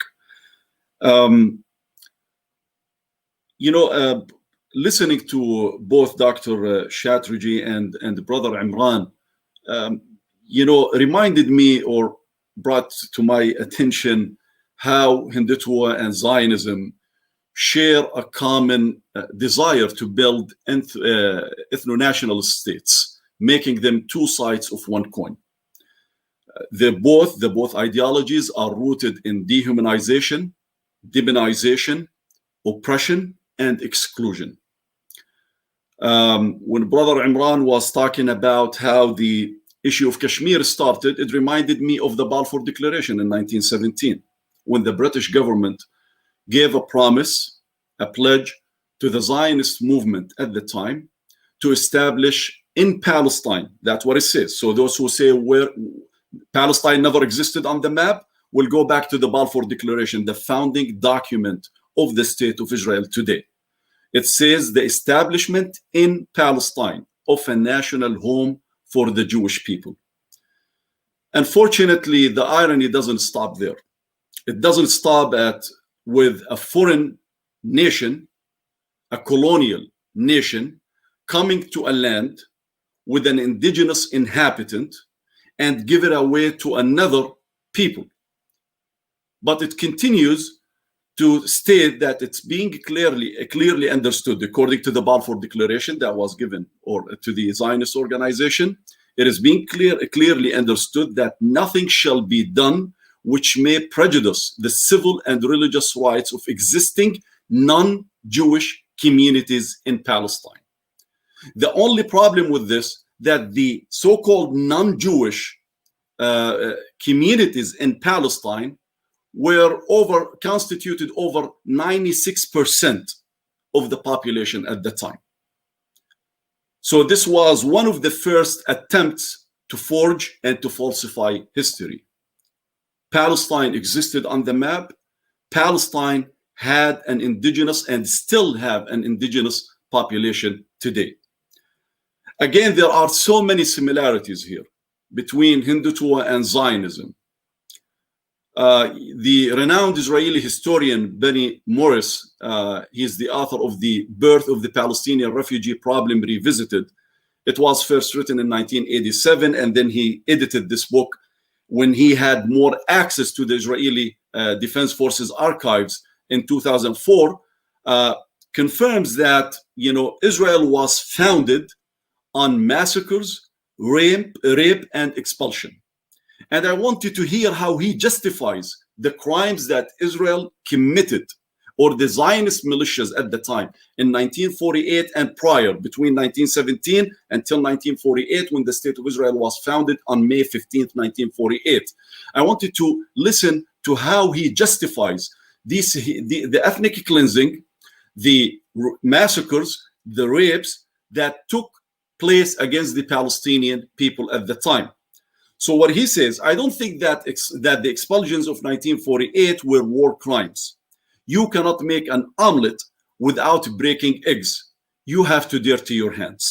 And he continues to justify that by saying that ethnic cleansing is better than genocide. But what Benny Morris doesn't tell us, that this ethnic cleansing amounted to genocide. Today you have more than 2/3 of the Palestinian people live outside of their own homeland. They have no access to it. They cannot go and visit. I am a Palestinian who was born outside of Palestine. As Brother Shakil said, I'm a third-generation Palestinian refugee. I've never been in Palestine. I never stepped a foot in Palestine. And the majority of the Palestinians today are not allowed to go back to their homeland. We're not allowed. And those who live on their homeland are not being treated in their homeland. They're not being treated as citizens. Rather, they're being treated mostly as illegal residents who just happen to exist there. And I will explain that in the coming minutes. So I want to go back to the similarities between the two ideologies, the Hindutva and the Zionist ideologies. The first thing, that they both subscribe to supremacism. Both of them are found on the belief that a certain group of people is superior to all others. Now, the supposed superiority can be defined either by race, by religion, by ethnicity, by sex, by culture, but that's how they both are, established. That's how both are conceptualized. They are superior. They are superior to, quote unquote, to their subjects. So they are entitled to what they're doing, and entitled to the land, and entitled to claim ownership of the land and the heritage of the people who are being oppressed and oppressed by them. Another similarity is that both of these two ideologies emanate from racial and religious hatred that constitutes incitement to discrimination, hostility, and violence against others that they aim to cancel. So now, if you look at the situation in India, as Dr. Sharjee and Brother Imran explained, the subject of discrimination and hostility are the Muslim Indians, whether in India itself or in the extension, which is Kashmir today. They both are being treated as non-citizens. They're not afforded the same rights. In Israel, the Palestinian people are not being treated as the indigenous inhabitants of their own land. They're always treated as foreigners. Many Palestinians, the majority of Palestinians, they fear to leave or to travel abroad because of their worry that they won't be able to come back. Another similarity between the two ideologies is that they both espouse a myth of a pure and undiluted identity, meaning that both ideologies believe that it's better for people of different races to live apart. That's what they want. For them, the world is diseased when races mix. It's not good. It's not good to have Muslims and Hindus. It's not good to have Muslims or Christian and Jews in Palestine. So it is a culture of exclusion, a separatist culture, ideology. And again, if you look at the situation in both countries, in India and in Palestine, you'll find that both ideologies, Hindutva and Zionism, aspire and claim the pure Hindu and Jewish states, meaning they champion a racial Darwinism, where races are locked in a Darwinian struggle, where the survival is the right of the fittest. That's how they see it. So when we talk about the two ideologies, we're talking about two ideologies that espouse settler colonialism construct. That's what we're talking about. They both That's why they're both close to each other today. That's why they both cooperate together. That's why they both enable one another, because they're both are built on exclusion, because they're both apartheid regimes. That's what they're doing, and that's how they're being formulated, and that's how they want to be viewed and conceptualized. So that's the situation we're dealing with today. Going back to August 2019, when the Modi government, revoked the articles of the Constitution, Articles 360 and 35A, to pave the way for a full settler colonial project in Kashmir by allowing the Indian state to rule Kashmir directly, and by enabling the Hindu citizens of India to buy and purchase lands in Kashmir while denying the Muslims. What they were doing is that they were following on the footsteps of the Zionist project, which by extension has done the same by denying the Palestinian ownership in their own lands, the lands that are considered today to be occupied lands according to the international law. And I'm talking here mainly about the West Bank. So India followed on the footsteps of the Zionist project in Palestine, denying the Palestinians or denying the Muslim Indians the right to own their own lands, whether and mainly here in Kashmir, I'm talking. The other aspect to this is that now we see attempts in India to alter the demographic makeup of Kashmir. This is exactly what Israel is doing. They're altering the demographic makeup of the West Bank by continuing to build settlements and replacing the indigenous majority of Palestine or of the West Bank by a Jewish-only settlements and settlers. It doesn't stop there, because India, again, under this government, issued another, amended the Citizenship Act of 1955 and gave eligibility for Indian citizens, for Indian citizenship to illegal migrants who are Hindus, Sikh, Buddhists, but not Muslims. So if you're a Muslim, you're not allowed, you're not given a path to citizenship in India. So basically what we're talking about here are two ideologies that are almost identical. Today in Kashmir, you have an open air prison. Millions of people are being put under curfew. Millions of people are, live in a total situation of isolation where you don't know what's really is taking place there. Compare this to the situation in Gaza that has been under an inhumane siege for the past now 12 years or 13 years.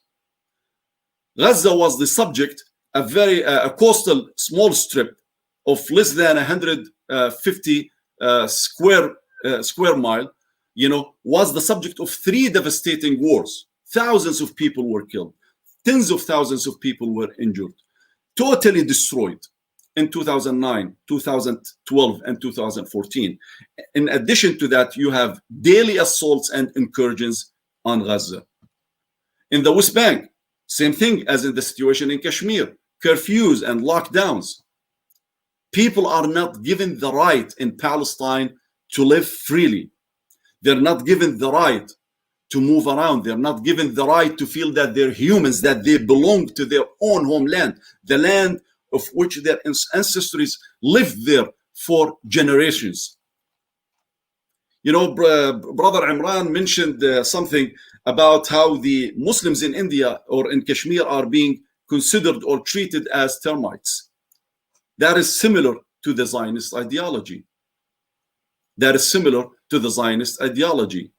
As one of the prominent, late Israeli chief rabbi,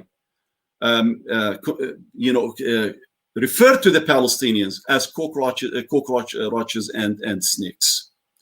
In fact, there was a collective religious edict by chief rabbis of Israel that made it permissible to kill Palestinian children because they're the descendants of the Canaanite Amalekites. So we're talking again about two ideologies of hate. And I want to link this to what Imam Khalid spoke about when we started this program, when he talked about the most racist president in the White House today. This most racist president who is enabling white supremacy in this country, who is expanding the camp of hate in this country, is supportive of the two ideologies, hatred ideologies, the Hindutva and Zionism. So they're intertwined because they emanate from the same source. There is one source of hatred and dehumanization and demonization and oppression of those who we deem the weak, who cannot defend themselves. I've talked about how India and this right-wing current government in India is trying to change the citizenship makeup of India and Kashmir. Again, they're following on the footsteps of the Zionist project. They're learning from one another. In 2018, Israel issued a basic law. Basically, it's a constitutional article. That's what it means. Israel does not have a constitution, does not have, until today, defined borders. Until today, since 1948, when it was founded, until today, Israel does not have defined and official borders. So this basic law that was issued in 2018 is called Israel as the nation state of the Jewish people. And what does this Israel as the nation state of the Jewish people calls for? What does it call for? What it calls for is that Israel is the nation state of the Jewish people, meaning that it is the land that the land of Israel is the historical homeland of the Jewish people in which the state of Israel was established, meaning that it is exclusive to Jews, meaning that it's excluding 20% of its population who are Palestinian Arabs from Christian and Muslim descent. So they're being excluded. You have no right for self-determination in Israel unless you are Jewish. You have no right for return into Israel unless you are Jewish. That's what the law says. That's what the basic law says. That passed in 2018. So meaning 20% of Israel's citizens in the land that Israel was founded on in 1948. Now, I'm not talking about the 1967 of East Jerusalem, West Bank, and the Gaza Strip. 20% of its own population are not being considered as full citizens. And here in this country, in the United States, not only under the Trump administration, rather since the Truman administration, in fact, actually since the Wilson administration in 1917, that enabled the issuance of the Balfour Declaration at the time, we still call Israel as the only democracy in the Middle East. That's a mockery of the term democracy, as it is a mockery when we refer to India as the largest democracy in the world today. They both don't resemble what democracy really means. They don't resemble what democracy means. They don't represent democracies. Rather, they're countries that subjugate their own the indigenous of the lands that they both control. They're more of, again, apartheid regimes that they're subjugating the people of who are under their control and their occupation. I want to just quickly identify what Zionism is, because we need to know, is Zionism synonymous to Judaism? In fact, it is not. Zionism is an ideology, a colonial nationalist movement among the Jewish people that espouses the re-establishment of and support for a Jewish state in the territory defined as the historical land of Israel, i.e. Palestine. But this movement is not a religious movement. In fact, it hijacks a religion. It distorts a religion called Judaism, and it claims to speak for it.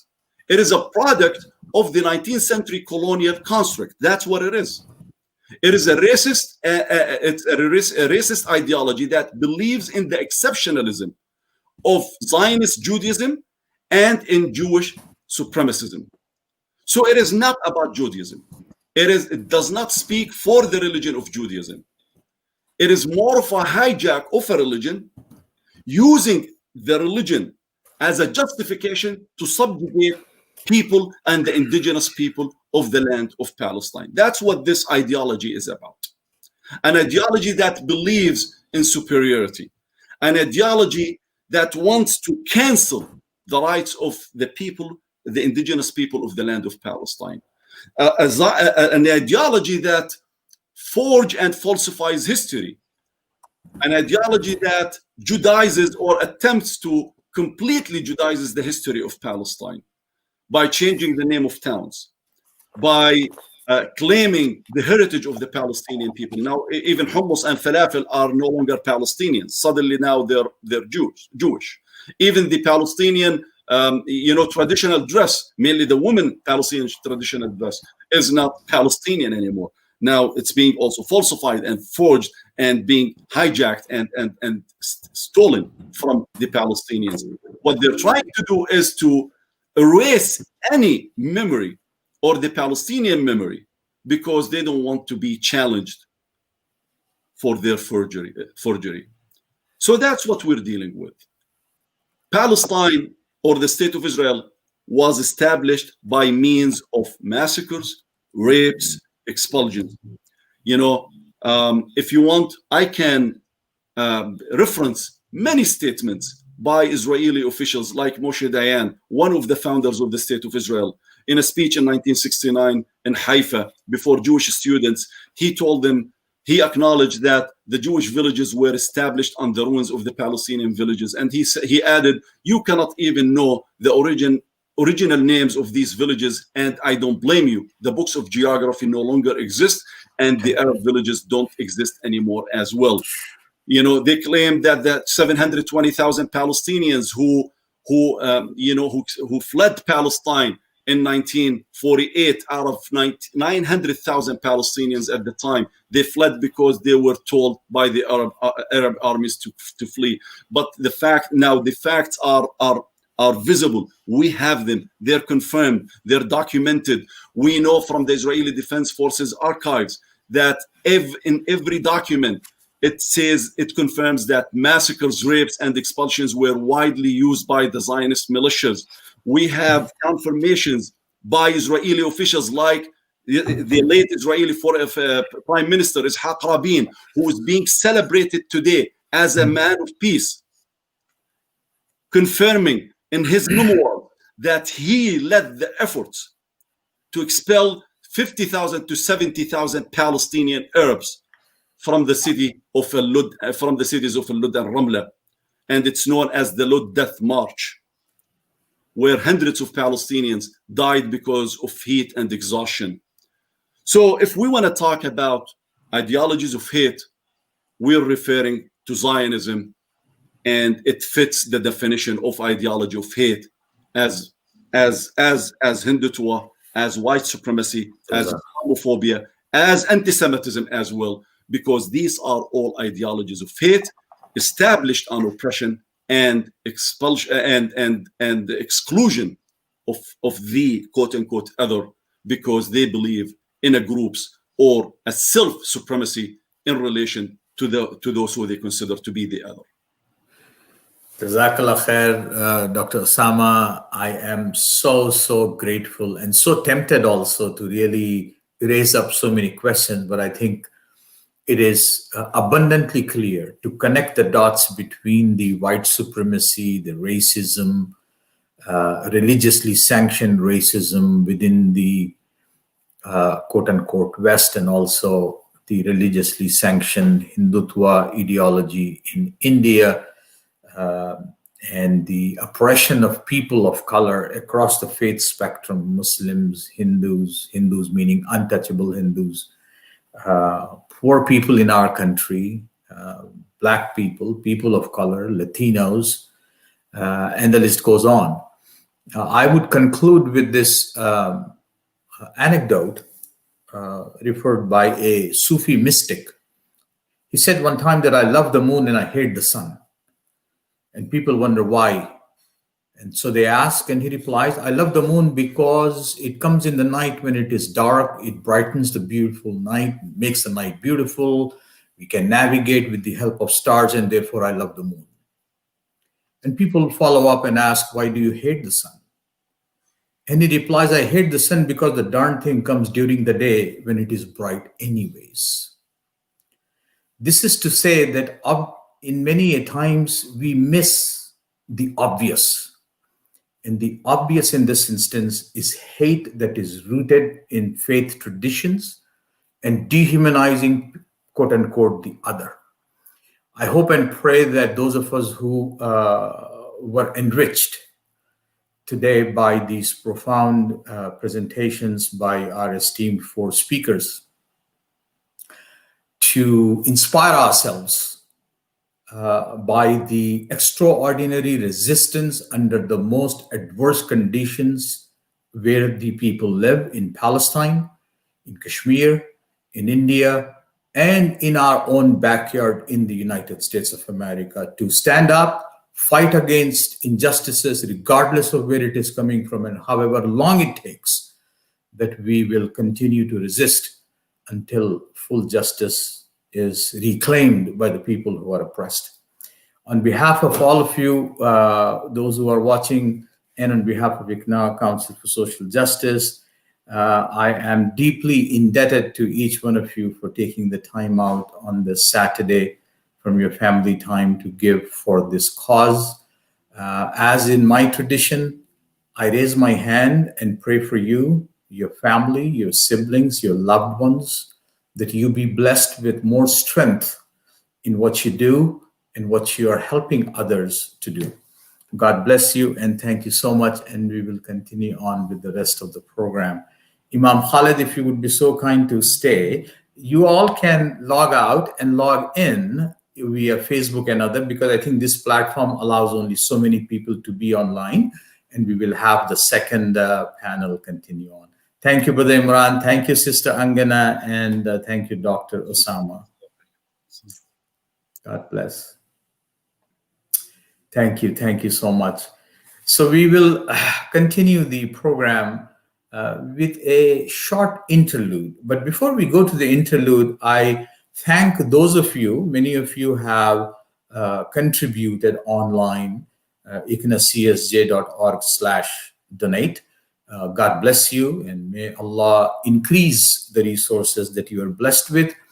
I would continue to request those of you who did not thus far, please do and support this important work. With that, I would like to invite Brother Tariq Darwish to the podium, to the virtual podium. And I will introduce Tariq, and he will share a few artistic words to inspire us. You know, the stuff that these four speakers have shared with us were very heavy on our hearts, heavy on our minds to unpack it. And inshallah, Tariq will help us to kind of neutralize that to some extent for the time being.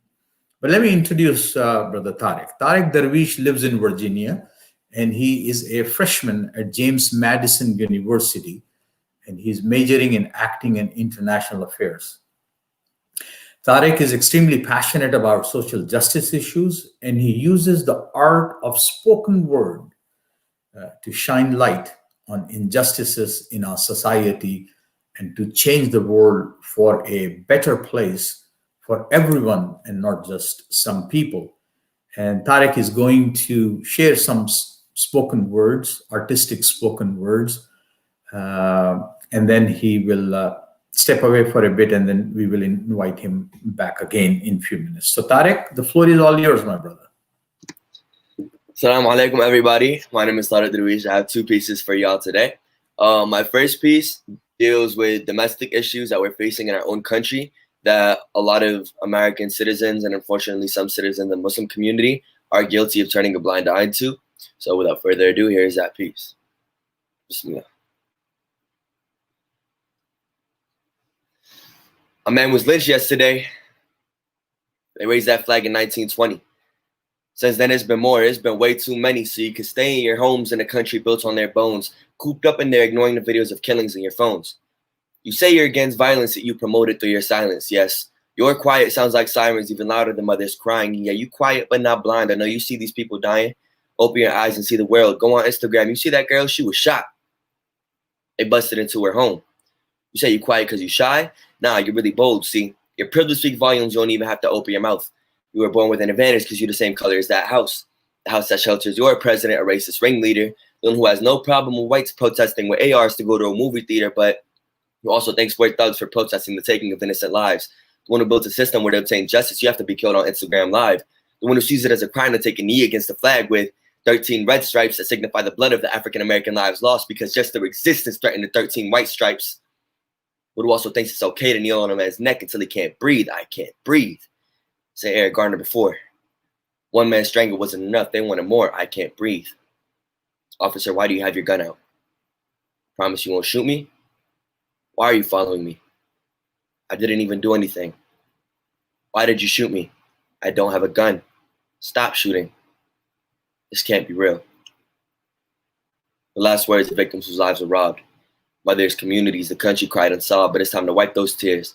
We're ready for war. Mr. President, the nation will be knocking at your door demanding justice and equality. So when will you learn that the flames will catch up to you if you just watch the world burn? Thank you. Wow, wow, wow. I wish we have a great many people applauding you, Tarek. Bless your heart for lifting up the blatant, brazen, gruesome, inhumane, organized violence against innocent civilians in our country. Indeed, silence is violence. Thank you, thank you. With that, I would like to invite Brother Naeem Beg, if he's around. Former president of Islamic Circle of North America, and also a major leader in our nation. And I must give a disclaimer, Naeem is not only a friend, but a brother born to a different mother for me personally. So, Brother Naeem, please take it all. Take it away. Assalamu alaikum warahmatullah. Jazakallah khair, Shakil or Shakil Bhai. Alhamdulillah, it's a great honor to be here with so many brothers and sisters who shared with us their pain of dealing with the issues that we think that they're global. We think that they are happening in different parts of the world. But when you look at it, everything is connected. Everything is like this hate, this hate that people have in their hearts against other people. You talk about Hindutva, and we heard about Zionism. We heard about what's happening in Kashmir. We heard the aspects of colonialism. Imam Khalid shared the pain that we in his voice and in his heart, and it makes us think that where is it coming from? Where is it coming from? And then I was just thinking about the saying of Martin Luther King Jr. when he said that injustice anywhere is a threat to justice everywhere, and that's exactly what it is. That it is not just, somewhere thousands of miles away, but that hate, that injustice, that inequality is also here. It's also here where we belong. We are witnessing it. We are seeing it. We are seeing on the streets of this United States of America. We are seeing in different parts of the world, but at the same time, it is United States of America that is creating some of those injustices, some of those atrocities that are taking place and supporting those regimes. ICNA, Council for Social Justice, which we started a few years back, one of the main purpose that we wanted to start this work was that the larger American society sees Muslims as only raising concerns and issues for global issues, global challenges, something in the Middle East, something that is far away. And that is what, pushed us that no, American Muslim community it feels the pain of injustices when we see it happening on our streets. And that brought us into this medium of social justice, joining hands with other faith communities, joining hands with other social justice groups, that we are going to stand with you in front of White House, in 15 or more cities across the nations, in putting up billboards across different highways of this nation, raising our voice, raising our concerns that what is happening to Black lives is an injustice. This is systemic racism that is happening in our society. You know, sometimes we are not able to understand systemic racism. What is systemic racism? I'm not racist against one. People usually answer, oh no, I'm not racist. I have Black friends. Or I'm not Islamophobe. I have Muslim friends. But systemic racism or systemic Islamophobia is that as a Muslim, when I go to the airport and when I see people looking at me, when I am passing through the metal detectors or the new kind of machines that they have, and in my heart it just keeps on telling me, you'll be stopped. You will be stopped because you look like a Muslim. Because it is on the media, because it is what is being promoted from the White House, because what is promoted from the lawmakers of our society. And that's why we established social justice, to address these challenges that we face. You're seeing this sticker on your screen, Council ICNA, CSJ.org, donate. And we would like you all watching this program today to donate and strengthen this organization, to strengthen this work, that we can continue standing up for justice and equality the way our Prophet ﷺ stood up, in the footsteps of the Prophet that we wanted to. No matter what color someone has, no matter what faith someone has, no matter what gender someone has, if any person in this world is being discriminated, is being racially profiled, is being ethnically hated because of the color of their skin, or because the language they speak, or because the food they eat, we are not going to see it and stay quiet, because that is not what the Prophet ﷺ told us. Our Prophet told us that if you see oppression happening, stop it with your hand. If you can't do it, say about it, write about it. Let people hear that you are not agreeing with it. And if you cannot do that, then feel it bad in your heart. And then he ﷺ said, and that is the weakest of the Iman. I don't want to be having a weakest of the Iman. I want to be having the strongest of the Iman.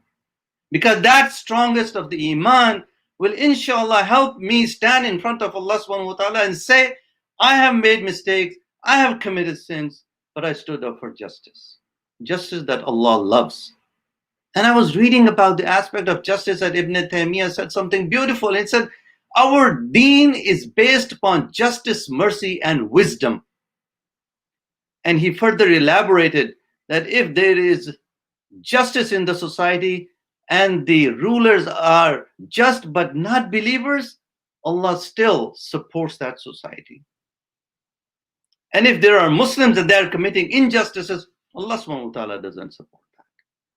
So as Muslims, justice is our quality. As Muslims, justice is the Sunnah of Prophet Muhammad sallallahu alaihi wasallam. So donate, strengthen ICNA Council for Social Justice, and inshallah, give us the strength by your voices, by your time, by your money, that we can continue this work. Inshallah, we'll talk more later after the Sure. Jazakallah khair, Brother Naeem, for such a important reminder. Plainly said, put your money where your mouth is. Injustice is an ongoing struggle, and injustice cannot be addressed without money. It's very simple. So please, folks, continue to pitch in, icnacsj.org/donate. But the name will come back in a few minutes and inshallah give us an update how much we have. I think our goal tonight is $100,000.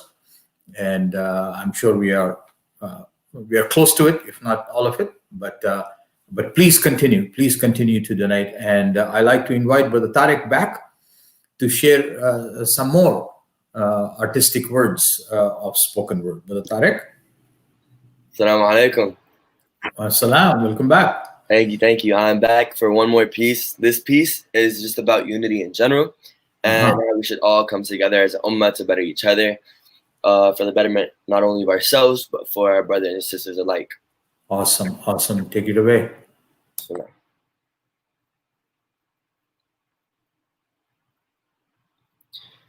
Unified, do or die, must survive. Close your eyes. Who's left? No surprise, you and I. Unified, how we come together as one. How it's really supposed to be. One people under the sun, roaming around Earth without any problems involved, kind of like we back in Pangea without all the borders and walls. How it's really supposed to be. Like we one big family, being there for each other, not for looks, but because we care to be. Do or die. Hands up. You got your hands up, but you still gonna die. They got our Uighur brothers and sisters trapped saying, do or die. Eat this pork or you gonna die. Drink this drink or you gonna die. So you're not gonna announce your religion? Oh, that's tough. You gonna die. Must survive. Man, my people back home must survive to tell about our struggle because it's not televised. Live out the occupation. We got a legacy to keep. Don't fall into the hellhole even when it feels too steep. Now we must survive. Airstrikes day to day and there's nowhere to hide. Orphans roaming around being raised by the occupation because their parents died. I look to my aunt, see the fear in her eyes, man, she's terrified. It's okay. Everything's gonna be okay. Just close your eyes. Close your eyes. Told my little sister to close her eyes. Told my crying cousin to close her eyes. Told my screaming mother to close her eyes. Told them it's gonna be okay, but I told a lie. It's because I don't want them to see what I've had to. I can't imagine them frozen with fear, stuck just like a statue. I don't want them to see the blood. I don't want them to see the rubble. Peaceful protests going on. I don't want them to see the rebuttal. Stay blind like the people in power because all they seem to see is money. Take a look at their lives. Don't it seem to be sweet like honey?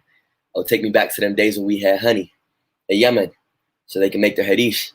Mothers cooked so elegantly, but now they're deceased. Who's left? Who's left when the smoke clears? What springs from the ground after it's been fertilized with our tears? Who's there to help us pull bodies out from the destruction, to aid us in our physical and mental reconstruction? Who's there for the little kids in camps who have to walk miles just for water? For the little girl who has an absence of love due to the absence of a father? Society casts away butchers, but they're unbothered by the slaughter. Yeah, I know they see them bleeding, but it ain't their blood, so why bother? No surprise.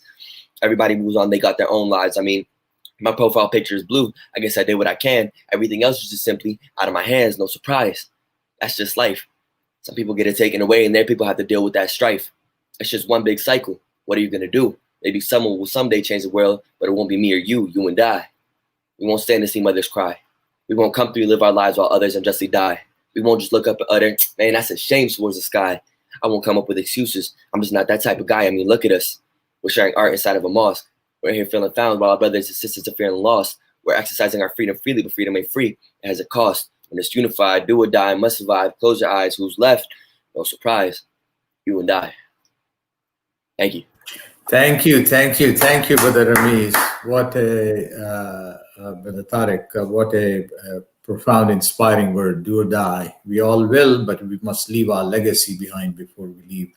God bless you, and may your undergrad program be so successful that we would like to see you as a leader in the international affairs in the context of justice and injustice, inshallah. Bless your heart. Thank you so much for giving us your time. Brother Naeem, thank you, Brother Tariq. Brother Naeem, if you are back, if you are around, please join us and give us the good news. Where are we at? How much more is left? And if you are not around, I will continue to preach, continue to ask people to please donate. icnacsj.org/donate. Very easy. We know how to do it. Online, takes a few minutes. Ask your friends, ask your family, ask your neighbor to also join you. Very easy. We know how to do it. Online, takes a few minutes.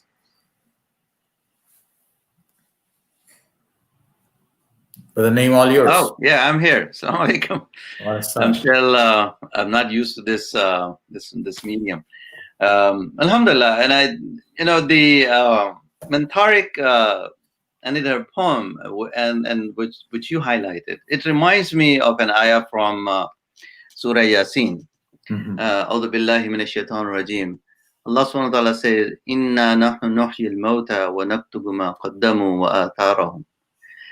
And the aspect in this that really fascinates me, that Allah subhanahu wa ta'ala says, and indeed we give life and death, and it is being written, and then what you leave behind. Yeah. That is the وَقَدَّمُوا وَآثَارُهُمْ, what you leave behind, what your footsteps are leaving behind. It's so fascinating. And some of you, when snow falls, and when you walk on the snow, you can look back and your footsteps are there. We are deprived in California. Don't tease us. No, in California it does snow, and so all you have to do is go to the mountain. Yes. But that is the aspect. Or if you're on the beach in California, if you're on the beach, you're walking on the beach, you can see your footsteps. So what are the footsteps we are going to leave behind? Mm-hmm. What legacies are we going to leave behind? We are going to go. It is written. No one can change that aspect. That's right. And what are we going to leave behind? And this is where the impact of, even Prophet ﷺ said that, if it is the day of judgment is coming, and if you're planting a tree, plant it. And alhamdulillah, we are, requesting, we are encouraging you, everyone, to donate to ICNA.CSJ.org. Go online, donate, so that when we do this work, when ICNA CSJ is doing this work for justice, for equality, for human rights, for prison reform programs, wherever this money is being spent, either by our man hours, either by our team, by giving, bringing people full-time basis in our organization, so they can do this work. Everything, every minute, every moment of that time is being written as rewards for you. Each and every one of you is donating. That's right. If you're donating 1,000 or 100 or 10,000, each and every dollar, each and every cent, Allah subhanahu wa ta'ala is going to bless you more. And this is the promise of Allah subhanahu wa ta'ala. And Prophet ﷺ said that if you give sadaqah or charity, no, you will not become poor. That's right. What more, assurance do we need when it comes to giving charity and giving sadaqah for the sake of Allah subhanahu wa ta'ala? Sometimes we think that, it's the job of rich people to do that, people who have a lot of money.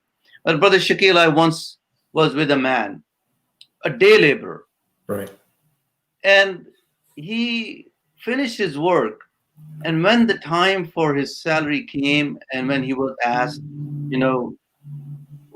this is the money. And he said, how much money? He looked at the money and he kept half, and he said, give the half for sadaqah on my behalf. Wow. I just kept on looking at that man, that he just spent a whole day working, dusty clothes, and the money that I thought he was getting, my opinion was that it was not even enough. Right. But even from that, he said, half is enough for me, give the half for sadaqah. Yeah. And that is what, my brothers and sisters, what motivates me, what motivates you, Shakil, Right. or Imam Khalid is here, that we have seen these people. We have seen the love among people when it comes to love for the sake of Allah subhanahu wa ta'ala, giving for the sake of Allah subhanahu wa ta'ala. And the famous story of Abdurrahman ibn Auf, may Allah be pleased with him, when he heard this from al-Mu'mineen Aisha radiallahu ta'ala anha about him, that Prophet ﷺ said that Abdurrahman ibn Auf, even though he was among those 10 who were given the good glad tidings, the good news that they will be among those who will enter Jannah in their life, when he heard that Prophet ﷺ said about him that Abdurrahman will crawl into Jannah because of his wealth and so much wealth, and the caravan that he had, his caravan that had just entered the city, he donated the whole caravan, and he said Abdurrahman would like to walk into Jannah. It's so amazing. It is so, beautiful when you think about it. We are just wishing to, Just enter Jannah. No, it doesn't matter. Enter Jannah, right? And here is this man who was given the glad tidings, and he wants to walk into Jannah. My brothers and sisters, this work depends upon you. This work, obviously Allah subhanahu wa ta'ala has given us the ability, the time to put our efforts, to put our energies in this work. But Allah subhanahu wa ta'ala is also challenging us to see who will further expand, empower this work so that we can bring young people into this. That's right. People like Tariq, people like, Sister Hanan, who couldn't come because, into this program, or the young people that I see in my community, and Brother Shakil, you see in your community, or Imam Khalid, that we would like these young people who are willing to take this work of social justice, which is a very challenging, hard work. It is, you don't get good salaries into this work. You are not going to make a lot of money in this work. That's right. But because they have passion, we all do this because we have the passion for this work. Absolutely. So we need your support, my brothers and sisters, so that we can continue with this program, inshallah. Yeah, I joined. Jazakallah khair by the name for reminding in so many different ways, from the Quranic perspective, from the prophetic perspective, from the contemporary perspective. Social justice work is the most painfully gratifying experience one can ever have. And I also concur with your idea that it doesn't matter how much you give, but you give. Whether it's $2, $20, $2,000, $2 million, it doesn't matter. It reminds me of a study done by Pew Research Center during the last financial crisis between 2007, 8, 9, in the time frame. Very interesting. It said that in terms of percentage, people who earn less gave more than those who earn more in terms of percentage. Right. So sometimes we feel that, I can't give because I'm a working class guy. I have 3 kids. I have mortgage to pay. I have bills to pay, And then there is a multimillionaire here across town. He can write a $10,000 check. The deal is, I rather have the $10 from this working class person than that I'll take this $10,000 also from the other guy. But that $10, I believe that it gives me as a social justice advocate and a worker much more inspiration than those who are sacrificing their nickel and dime and denying themselves legitimate rights to themselves for the sake of a larger, bigger cause.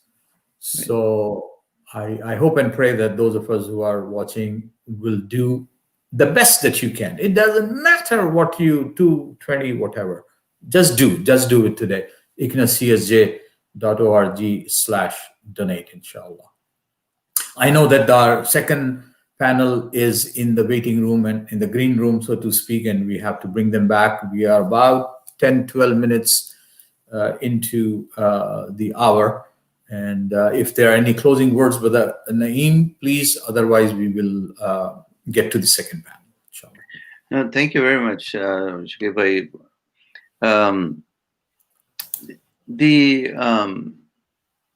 I was thinking about the story of Hilf al-Fudul, right? And I just shared that yesterday in my khutbah as well. And the reason for sharing was that, sometimes we see elections, right? It is a fever of elections, right, and all it is a presidential election, this election. But when we read this Yemeni merchant comes to Mecca, gives his merchandise to this Meccan, and this local Meccan guy thinks that, he's from outside, who's going to stand up with him, just take his money, his merchandise, and I'm not going to give him any money, and he will cry maybe and leave. Right. But this Yemeni decides, no, I'm not going to leave. I'm going to cry. I'm going to reach out to people. And so when we think about change, change is uncomfortable, but in the longer run, it brings positive results. That's right. So this Yemeni reaches out to different people, and finally the Meccans realize that our whole economy depends upon these caravans. People come. if this word starts to get out that we are abusing people, let us come up with, some regulations and rules. So they come up with these rules and regulations, which at that time, and Prophet ﷺ was not given the task of being Rasulullah yet. So it is reported that Prophet signed that, and it is also reported that Abu Bakr also signed that document. Later on, when Rasulullah ﷺ was the Prophet of Allah and community, and Prophet ﷺ is reported to remember that Hilful Fudul, and he said that if I were to sign that document today, I would sign it today. That's right. That's right. And that is what the aspect of standing up for justice for any person, you know the person or you do not know the person, comes into being. Desmond Tutu, I think he has a beautiful saying that if you are neutral in the situations of injustices, then you are standing on the with the oppressor. That's right. That's right. If you are neutral when you see injustices, then you're standing with the oppressors. Right. And that is what, my brothers and sisters, and this is where, Brother Shakil, I think that motivates us. And when we went to the border in San Diego, right? You and I, we were together. That's right. And we saw what was happening. People think that, they are, we these days use the terms economic migrants or economic refugees, that these people are just looking for a better life. And I was listening to a program of Religions for Peace USA, and one of the speakers in the program quotes a Syrian refugee who said, I'm not looking for a better life, I'm just looking for a life. Yeah. And that is what, my brothers and sisters, that today we know that our government had this dirty hand of taking these 500 children, and now we do not know where their parents are. Absolutely. Crime. This is a crime. That's right. This is the highest injustices that and it reminds, obviously, I think you ask Aboriginals in Australia or in Canada or even in America, US, we did that, right? Yeah. We took their children away on the name of, we are going to make them better human beings, right? Yeah, for civilizing them, so to speak. For civilizing them. Yeah. And it is still happening. And this is what, my brothers and sisters, that with your support, inshallah, Council for Social Justice, ICNA Council for Social Justice has these programs that when we are challenging these issues of migrants and their issues that are happening in the society, we are working for better programs. We are challenging this prison industrial complex that our country has. We have a full project of Muslim prisoner support program that we would like you to donate, so that inshallah we can do this work better, more organized, in a better fashion, challenge these laws that are sometimes made without thinking that there are human beings who are going to be affected by this. Right. And inshallah we will talk.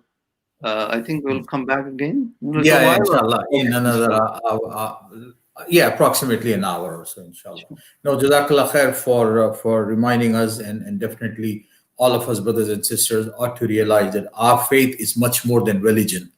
It's not prescriptive rituals that we all engage in, but it is speaking truth against the power, standing with those who are oppressed, standing against injustices in broad daylight and in the dark nights. Unless we do that, our faith is really not fully realized. And inshallah, we will talk a little bit more about it, but continue to listen to the program, continue to invite your family and friends to the program, and do pitch in icnacsj.org/donate, inshallah. With that, I would like to welcome the four esteemed scholars and speakers from our community to the next session, and they are as follows. Dr. Waqaruddin, Brother Tahir Amin, Sister Aisha Aidawiya, and Dr. Hatem Bazian, inshallah. And I will introduce each one of them before they speak, and then they'll speak, and we will have this conversation. Each one of them will share their personal insight in the area of their expertise. And again, to those of us who are joining this program now, I had said this before, that the theme of this conference is siblings of hate, that we need to connect the dots between racism, between xenophobia, between Hindutva, Zionism, and see that we all are subjected by the same mindset that is coming out of hate against, quote unquote, the other. But also we are going to celebrate the legacy of resistance of people from United States to Kashmir, to Palestine, to China, to Burma, and many other places. But this panel is going to focus on the plight of our brothers and sisters, the Rohingya people in what is now known as Myanmar and previously known as Burma, and to apprise us of the challenges that have been unfolding, rather genocide in the making of the Rohingya people. We have our esteemed guest and speaker, Dr. Waqaruddin, and I'll briefly share his resume. In the interest of time, I have briefed it, and I hope Waqar will forgive me. Dr. Waqaruddin serves the Arakan Rohingya Union as its Director General, which is obviously a non-profit global umbrella organization representing various Rohingya organizations worldwide. So think of it as a global Shura Council of Rohingya people. And its mission is to seek a political solution to the issues faced by the Rohingya ethnic minority in Myanmar, and previously known as Burma. And the mission also wishes to reclaim the citizenship of the Rohingya people that will guarantee their political and human rights. Dr. Waqar also founded the Burmese Rohingya Association of North America and serves as its chairman. Dr. Waqar did his PhD from Penn State in philosophy and has dedicated his life for the freedom and full rights of Rohingya people. It is my great honor and distinct privilege really to have Dr. Waqar today with us. And he's going to talk about the extremism or the nationalism of Buddhism in Myanmar that is oppressing Rohingya people. A lot of us in the United States think are led to believe that Buddhists are the most pacifist, peace-loving, flower-giving people. But what we will learn today from Brother Waqar may be a different story. So please join me in welcoming Dr. Waqaruddin to share his insights about the plight of Rohingya people. Brother Waqar, all yours. Thank you. Thank you, Brother Shakil. Thank you, ICNA Council of Social Justice, for organizing this event. Assalamu alaikum wa rahmatullahi wa barakatuh. Esteemed panelists and the audience, thank you for joining. Brother Shakil, I am sharing some screen sharing. Doing some screen sharing? Okay, great. I see that. Thank you for joining. And today, this session, I will speak on Rohingya genocide in Burma. So the first slide, I put that on because this is the citizenship card. Citizenship, and citizenship of Rohingya ethnic minority in Myanmar that was issued by the government of Myanmar. This is what the citizenship is all about. All what we are facing, Rohingya community, all the crisis we are facing is offshoot from the voiding of this citizenship in 1982, making, through 1982 citizenship law. So this is the citizenship law is basically the genocide, part of the genocide. So in order to conduct genocide, develop genocidal policy, they have to stop somewhere.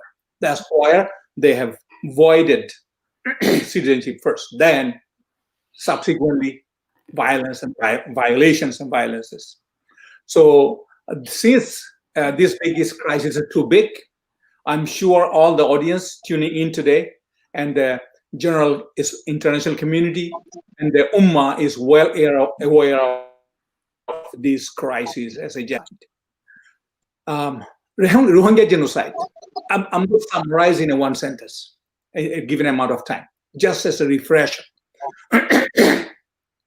This is a highly sophisticated, systemic, and systematic scheme to eliminate an indigenous population from their homeland. That's simply that.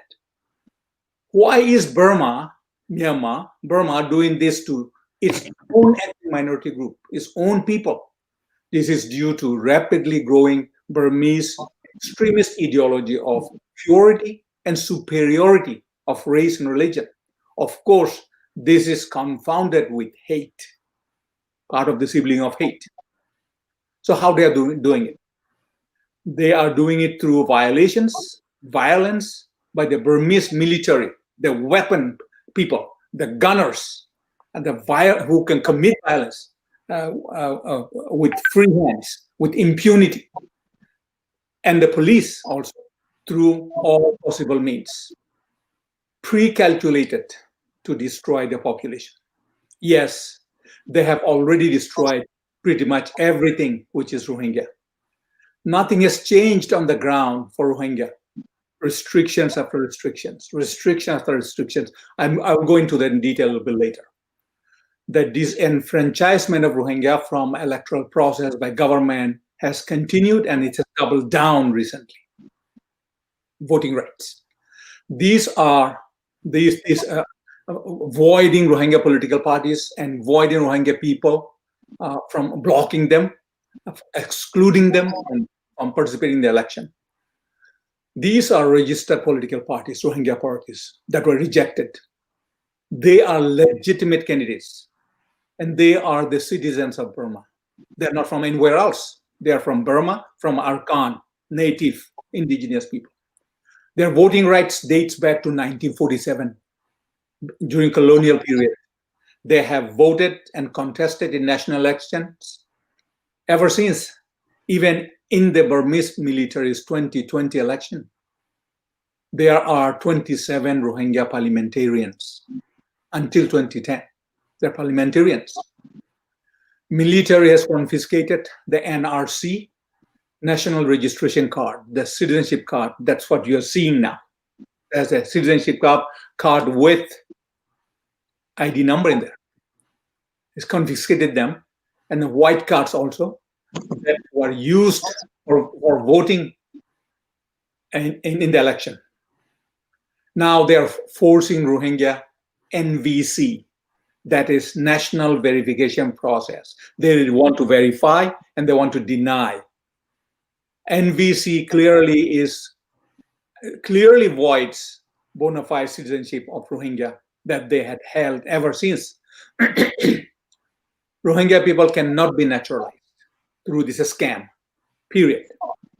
They are native sons and daughters of the land. They were there before even Burma came to Arakan, Kingdom of Arakan, to occupy. When the Burmese king, known as Kombaung Dynasty or Bodopaya, invaded Arakan, land of Arakan, in 1784 and occupied them and occupied them and made part of Burma, the Kingdom of Arakan. Now, speaking about population removal, genocide, over 100 people, 100 million, over a million people. You can see it in the slide. This is over 1 million people in refugee camps have been forced out to Bangladesh, let alone those forced out to other countries in the region, India, Malaysia, Thailand, Indonesia, Sri Lanka, and Middle East. Just over 1 million people have been forced out to Bangladesh. And you can see the refugee camps in Bangladesh, how overcrowded the refugee camp is for 1 million people, over 1 million people. The government of Burma has blocked the process of The very repatriation agreement they signed with Bangladesh in 2017, they are blocking it now. Here you go. This is precisely why military has burned the homes to the ground, just removing the population and even targeting their livelihoods. Acts of genocide, one or another. You can see how the system clean up. It's called clearance operation. It is a farmlands they live on, and they are completely destroyed. The violations, I will highlight some of them, although I cannot do all because of short of time. Revocation of citizenship, that they had major impact on the Rohingya people. They're the centerpiece of the problem, where they started. Restriction of movements. They cannot move within the village, between the village to village, locally or nationally. Deprivation of freedom of worship. Okay. Now here, Burmese military, I want to show a slide. This is what they did to the village. They set homes fire indiscriminately just to move the population out. Deprivation of freedom of worship. You can see that. They are destroying masjid, mosques, and place of worship. And those who they cannot destroy, they are banning them from people from going to masjid for service. Education restriction, marriage and childbirth, confiscation of lands, and then deprivation of food and life-sustaining supplies, arbitrary arrest, lengthy prison terms, up to 40 years to innocent people, police involvement in human trafficking. You heard human trafficking going to Malaysia and Indonesia. Local police force, some of them are involved in that. So these are acts of genocide. They are trying to remove the population. Then come violence that constitute crime of genocide. Military assault on Rohingya civilian population. There were at least 20 major attacks during the 4 decades. They just not the recent one is the last one you saw that drove out, displaced over 1 million Rohingya. Just before that, we have 19 major attacks on Rohingya during the 4 decades, starting from 1975, 1978. Among them, there are 3 of them are devastating, absolutely devastating attacks that drove out to over 1.5 million altogether. Just in last August, May 2017 August, 750,000, nearly 800,000 people were forced out to Bangladesh. What did they actually do during the attacks on the civilian population? Complete destruction of village. You just saw the slide. Even keeping any traces of their inhabitants, they destroyed they burned the village and leveled them off, not keeping any single trace of their inhabitancy. Mass killing, mutilation, dismemberment. Look at this. I'm sorry it's graphic picture, but it needs to be shown. This is what they did. You see on the slide here, they arbitrarily arrested Rohingya family members and tied them up and shot them and dumped in the mass graves. Look at this. You can see arrow, red shirt, blue shirt, blue shirt. You can see who these people are.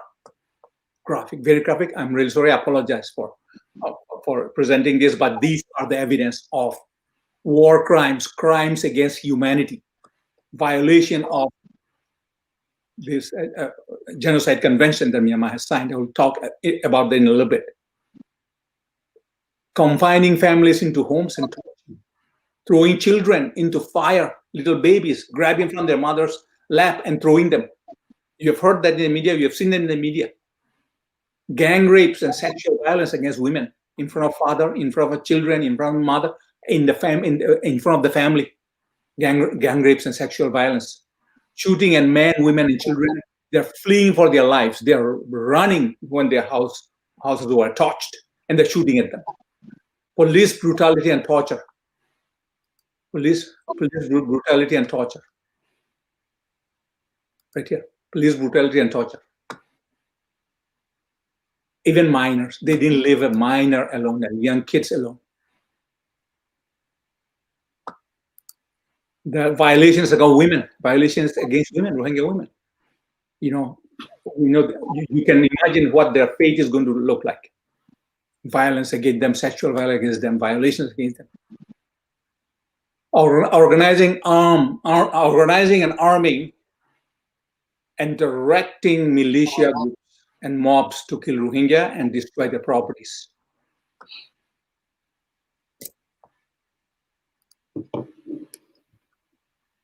You have seen all this happening. Okay, so now let's there's a brief background. I can go on and on, but lifetime is limited here. So that's enough. Let's look at the international jurisprudence, international law, how it's dealing it. We are seeking justice for these crimes they committed, genocidal crimes, acts of genocide against Rohingya people. And remember, Burma is a signatory of 1948 Genocide Convention. Burma has clearly violated the Article 1, Article 2, and others of the Genocide Convention. You have all seen this happening to Rohingya people, violation of these articles. I'm showing this slide here, International Court of Justice, seeking justice at ICJ, International Court of Justice. How did we arrive to this point at the International Court of Justice? It's also known as World Court. Of course, OIC and the bloc of 57 countries. That is the second largest organization in the world after the United Nations, international NGOs. The Rohingya people are not the national of Gambia, as you know. We are not the nationals of Gambia, but Gambia is fighting for an ethnic minority group in Burma, which is thousands of miles away from Gambia. It's another part of the world, another side of the world. This is a result of the international coalition. First at United Nations fact-finding mission, submitting the reports, and the ICJ accepting it. This is an example of coordinated efforts by OIC, United Nations, and many other entities and governments to keep pressure on Myanmar. The ICJ has first ruling date on January 23rd this year, ordering Burma to comply with 4 provisional measures to protect Rohingya. We have asked ICJ for 6 measures. ICJ has approved 4 important measures. This is the day, the slide you are showing is the day, this is the day the provisional measures was given order. This is the Justice Minister Kambadu of Gambia, who is the champion of human rights and fighting against genocide in Burma. The court has given with that ruling, the court has given a clear path forward. In this current process, one thing the Arkan Rohingya Union, the organization we are leading, this umbrella organization, Brother Shakil has mentioned earlier, the organization was formed by OIC as the official representative organization of Rohingya people. We are making sure that we provide reports to OIC on the situation on the ground in Arkan, whether there are violations still going on or there's an improvement on the going on, because the provisional measures ordered to Myanmar by ICJ was for protection of Rohingya people, to stop ongoing slaughter, ongoing violence by Burmese militants. Just yesterday, Friday, our side, the Gambia, has submitted a 500-page memorial to the court that contains mountains of evidence of acts. Dr. Waqar, sorry to interrupt, but if you can wrap up, inshallah. I know it's so I'm at the end. Difficult. So that's what about the issue is. So the question comes of what international community can do, international community. Sustain the momentum. We have built the momentum, sustain it. Reach out to your elected officials for extended support for ICJ court case. Reaching out to local and international media for continuous coverage on the issue. Sustain the humanitarian relief. There are dire situations in some locations. Make contribution to a cause to provide humanitarian assistance to refugees. You see how much help they need with that refugees, right? Just another day, just the other day, a couple of days ago, the donor conference organized by United Nations, United Kingdom, US, and the European Union was a big success. They have collected over $600 million for Rohingya refugees. Besides the UN and US and government, other private donations can also be boosted through humanitarian NGOs, just like the ICNA. More sanctions on Burma has to be in place. OIC has passed over 20 resolution issue, and so did by UNGA, at least a dozen, and several by United Council, US Congress, and European Union. And then we must have more resolution in US Congress, OIC, EU, and UN. We must try again and again in the Security Council and convince those two permanent members that it is a humanitarian issue faced by a highly vulnerable people, the Rohingya people. Jazakumullah khair. Thank you very much. Wayakum. Thank you so much, Dr. Wakar. My apologies, profound apologies for rushing you in. No. Just time, but so important. I mean, you lifted up some of the things that were referred to by other speakers in the first panel, and it is resonating with me because of the, again, similarities of this hate and bigotry and the violence. Consequently, the displacement of people and replacement of people. In Palestine, same thing. In Kashmir, same thing. Mass graves. Imran had mentioned, and Dr. Angana had mentioned in the earlier panel about the mass graves in Kashmir. Ethnic purity and religio extremism. So similarity again in the atrocities that we see in different places by like-minded people who are inspired by their hatred against the other. But I'm so inspired as well to hear of and know of the people in Gambia standing up for the rights of the people in Rohingya, despite of, as you rightly said, two different continents, but yet they feel the pain, they know the suffering, and they standing up. So this is also an inspiration for us to be inspired from. The next speaker is Brother Tahir Amin, who is an Uyghur activist and a political scientist. But from my perspective, I think his most important qualification is being a former political prisoner. There is no school, no university can teach you more than when you are actually be subjected by the oppressor. But Amin is also the founder of United News Network and Uyghur Times, and serves as its president of the Uyghur Intellectuals Association. Brother Amir is in the process of, I believe, finishing his PhD in political science from MIT, or he finished his PhD in political science from MIT, and he has dedicated his life in exposing the quote-unquote re-education campaign by Chinese government of the Uyghur people, brothers and sisters, so that they can erase their identity of more than 11 million Uyghur people living in the Xinjiang province in China. And he will, inshallah, share with us his experiences and his reflections on China's fear of its own people in the Xinjiang province, namely the Uyghur brothers and sisters. Brother Amin, it's all yours. And I will give you a notice of 2 minutes to wrap up before your time, inshallah. Please take it away.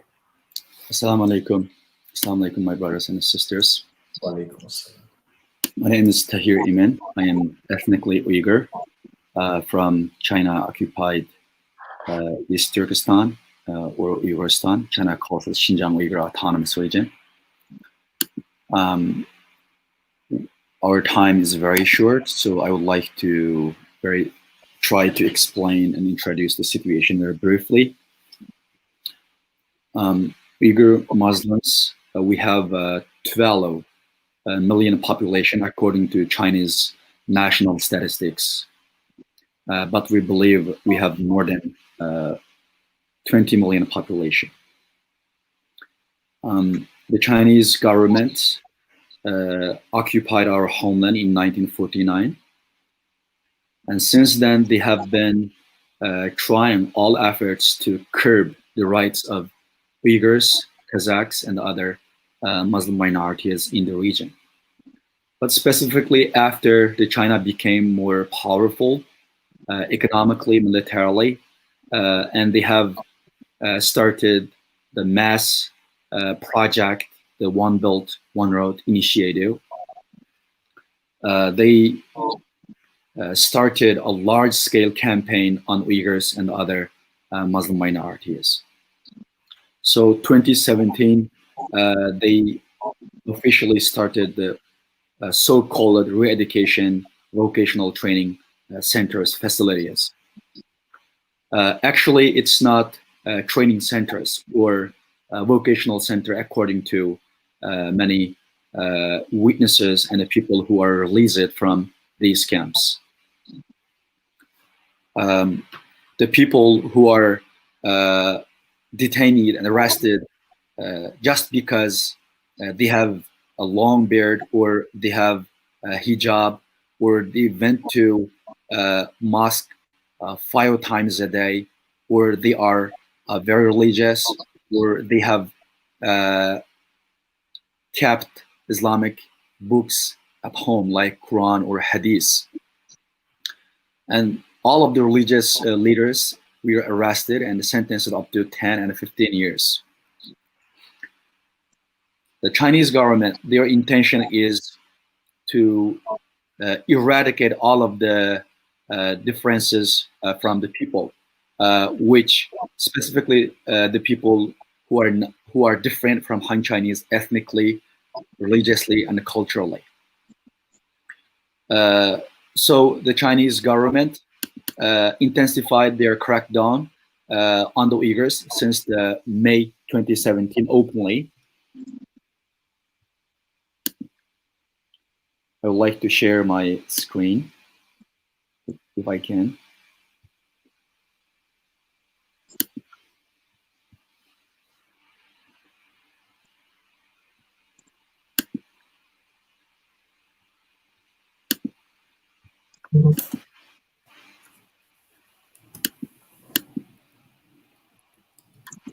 You're not able to.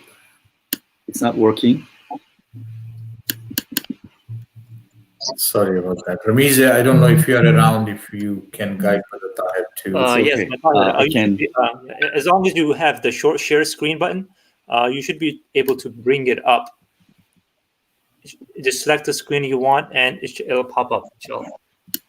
We'll try. We'll try again if it's not.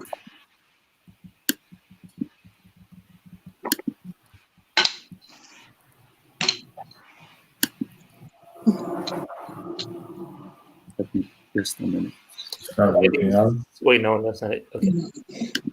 Okay, I will speak without sharing my screen. Okay, it's fine. So there are 10 ethnic minorities who live in Islam in China. The Uyghurs are most predominantly Muslim, and the Hui, the second, the largest Muslim minority in China. But they have same language and the same race with the Chinese majority Han Chinese population. So the Chinese Communist Party, as a ruling party for the 70 years, they don't advocate for any religious faith.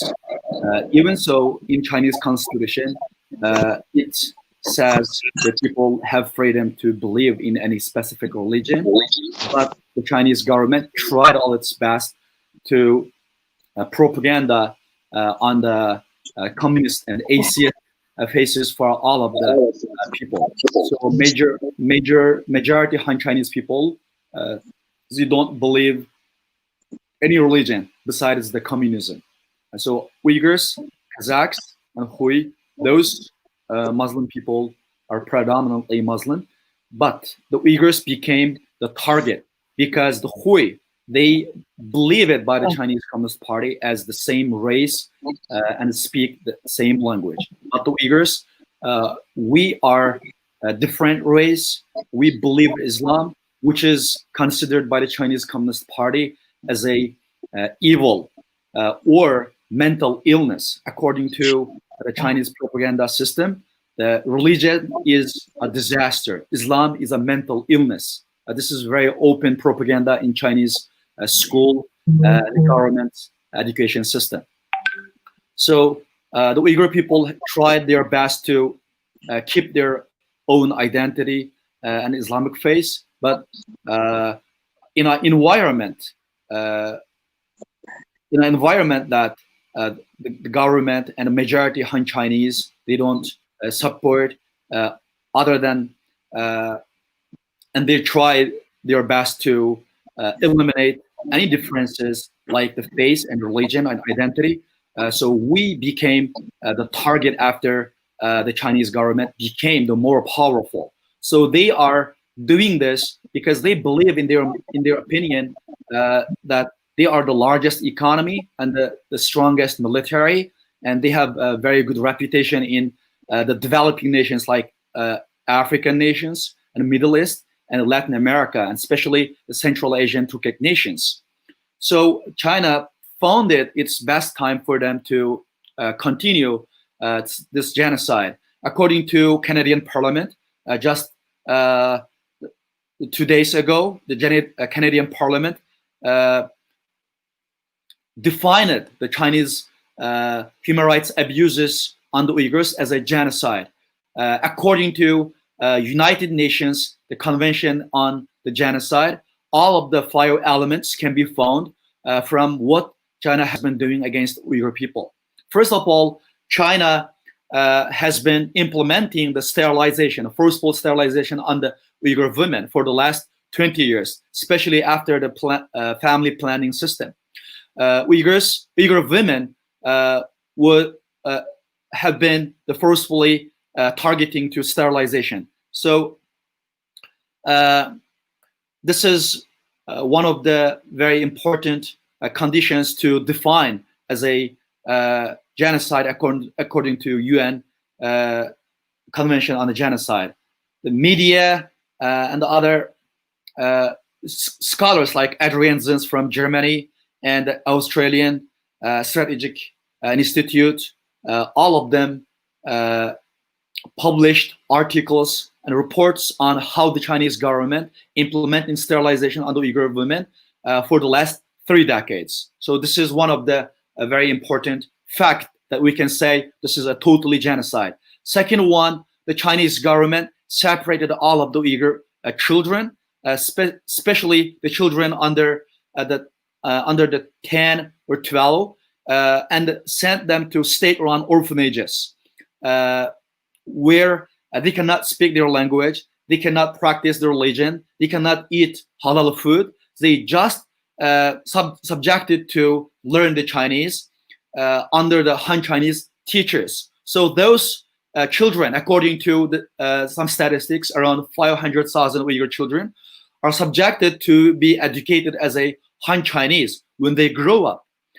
So the third element is the Chinese government banned the Uyghur language since the September 2017, and they have published a very open red hat document to ask all of the schools from elementary school to college and universities to ban and forbid the using the Uyghur language as an education tool in any education institutions. So the people are not allowed to speak Uyghur other than that in their very basic the home, family life. The schools and the government agencies, they don't allow to speak Uyghur language anymore.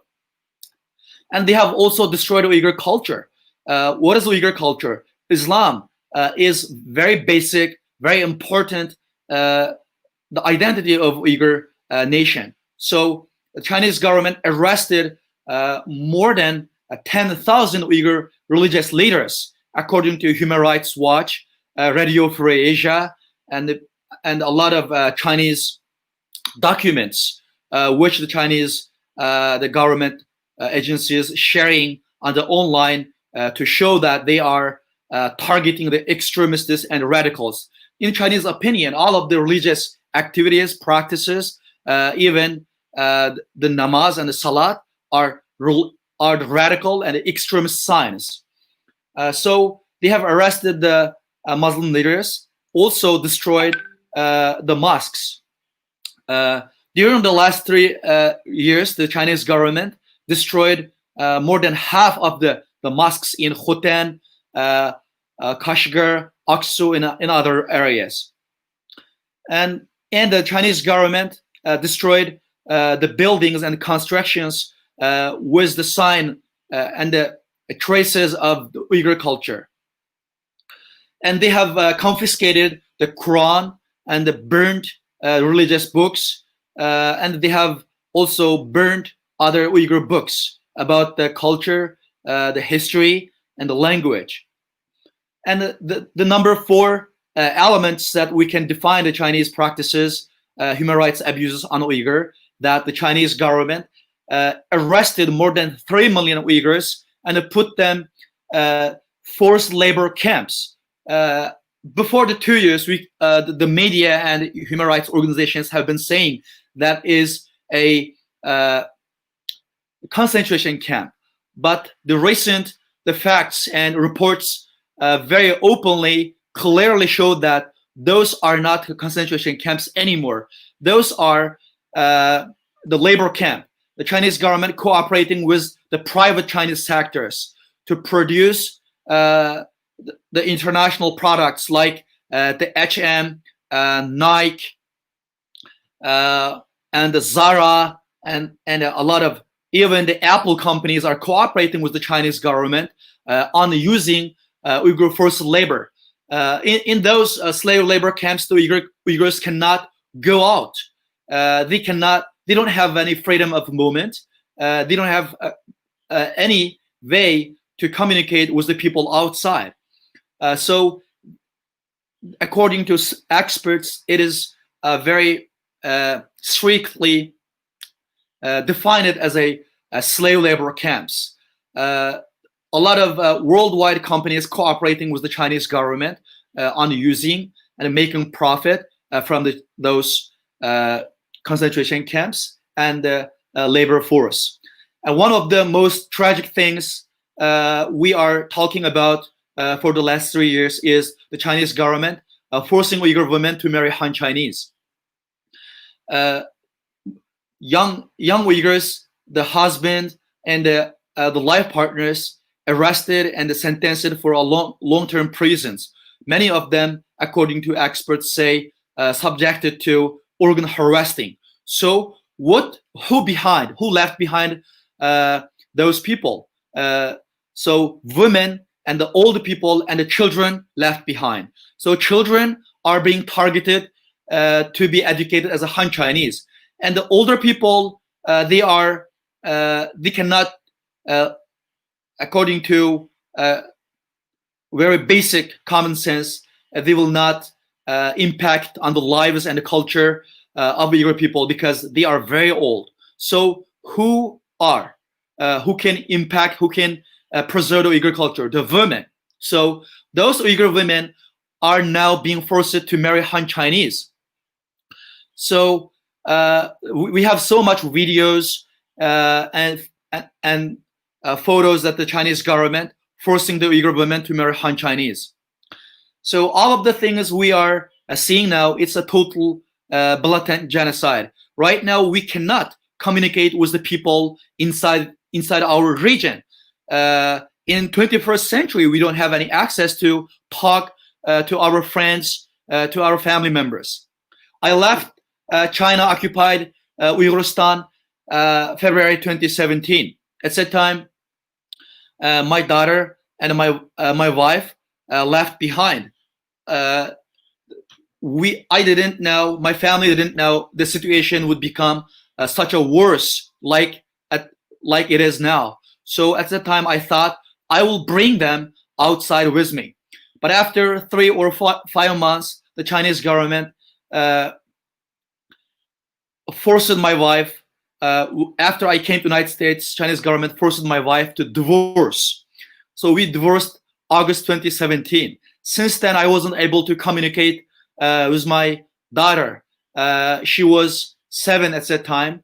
And my wife, I wasn't communicate with her for the last 3 years. So I told my story to New York Times, Atlantic, and Al Jazeera, and they have made documentary about my personal life.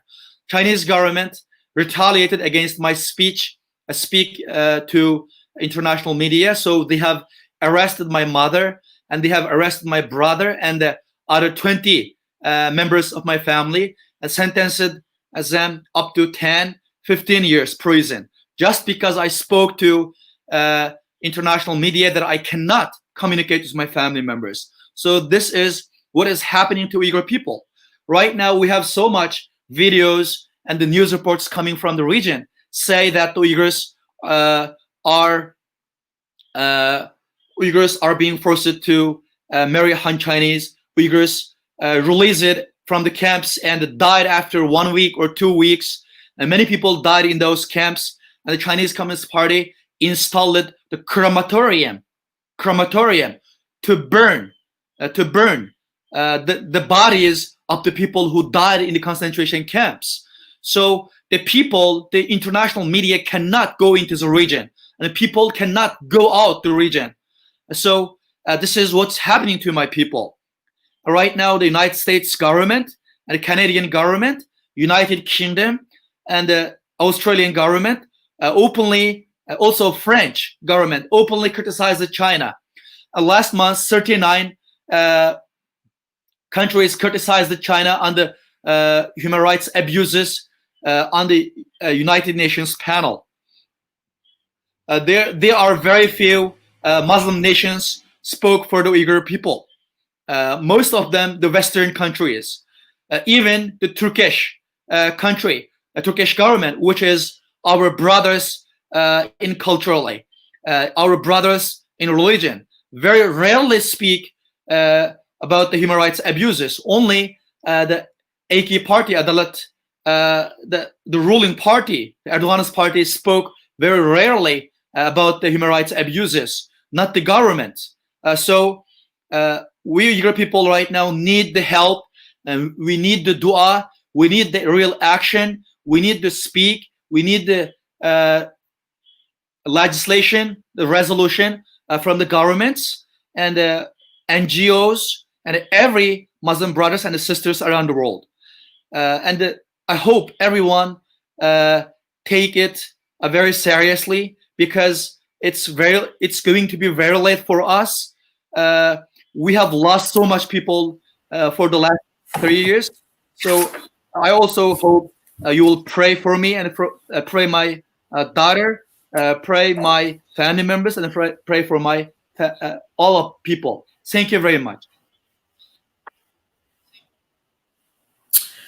Jazakallah khair, Brother Tahir. What a courageous person you are, and may Allah bless you and reward you in many ways for holding the line against the injustice and falsehood and standing up for your family and people. Once again, we hear after Brother Waqaruddin's presentation on Rohingya, we now learned from Brother Tahir about the separation of families from children. Right? So it's happening here in US as well. Marriages of Uighur people, forced marriages. We heard this in India and Kashmir, right? And then we hear of his political persecution about his family. Same thing we hear in Palestine. When folks stand up here, when they have their families, they get persecuted. Families in prison, incarceration without any due process, and so on as well. So there are again similarities between these global societies where the hate has siblings in these different societies. That brings us to home, which is United States. We have with us Sister Aisha Al-Adawiya, who is the founder and president of Women in Islam Incorporation, a non-profit organization of Muslim women, which focuses on human rights and social justice. Sister Aisha also represents Muslim women's NGOs at forums in United Nations, and she frequently speaks in various forums on the issues of Islam, gender equity, conflict resolution, and cross-cultural understanding and peace building. She consults with several boards and serves several boards as well within the community, Muslim community, and interfaith organization. And she is considered a pillar of social justice work in the greater New York area. So I would like to welcome Sister Aisha and bring us home in a way of Brother Khalid had talked about the historical narrative of white supremacy that is sanctioned by the religion and legalized by the legislative. But that manifests today on the streets from one area, from one corner of the United States to the other across the country. So, Sister Aisha, please join us and take it away and share with us your experiences in the field about the pervasive racism, particularly against the Black people and largely against people of color in the United States. Wa alaikum assalam. Assalamu alaikum. I want to begin by thanking ISNA for convening us here. I want to do a huge shout out. Sister Aisha, if you can hear us, we lost your voice. There you go. Yes, we can. Okay, can you hear me now? Okay. Yes, I just want to lift up ICNA for the work that they've done in the community for decades. Most often they were in the forefront of this kind of work long before other organizations were created and came on board. So I just want to acknowledge the work that ICNA has done over the decades to help people come together and stand for human dignity. I want to say that hearing these stories, I mean, because of the work that I do, it just, heartbreaking over and over and over again. And they're all too familiar. So I'm asked to talk about, is white supremacy the mother of hate? And of course, I have to talk from the U.S. Context. And in that context, I will say yes, from its very founding. And I will depart from our brother Khalid's comments. I think that the nation is founded on white supremacy, and by definition, it's founded on hate against people most vulnerable. And in this case, it started with the Native American people, and of course the African descended people who were kidnapped from Africa, brought to these shores and enslaved. And we continue to this day to live out the shameful legacy, of this experiment that continues to unfold and impact our communities negatively. And of course, you're witnessing the horrors of that on the streets as we speak, people just being shot down like animals and treated in other ways that are inhuman. So I want to say that our hearts are broken, but along the way in this conversation, I've heard people talk about freedom ain't free, someone said. That might have been the poet. By the way, I want to lift him up, and I'd like to see more of him on the national stage because his work resonates to the work at hand. And I do believe that now is the time for us to elevate art and let it speak truth to power. It's a powerful tool, and we need all of the tools that we can manage. And also, someone mentioned the legacy of resistance. And that is our legacy. African descended people in this country we have been and continue to be the canary in the mine. And I think that we are just beginning now to acknowledge that in this community, in the African American community, there is so much wisdom, there's so much knowledge, there's so much experience that we must draw on now. And I want to say also that much of our heartbreak is because of our own complicity in helping to further white supremacy and racism, if you will. And by that, I'm referring to, I'm pointing to more recent arrivals to these shores. Someone talked about leaving your homeland for a better life. And often when we do that, we overlook the oppression, the suffering of people who are here underfoot. And that has been largely the case.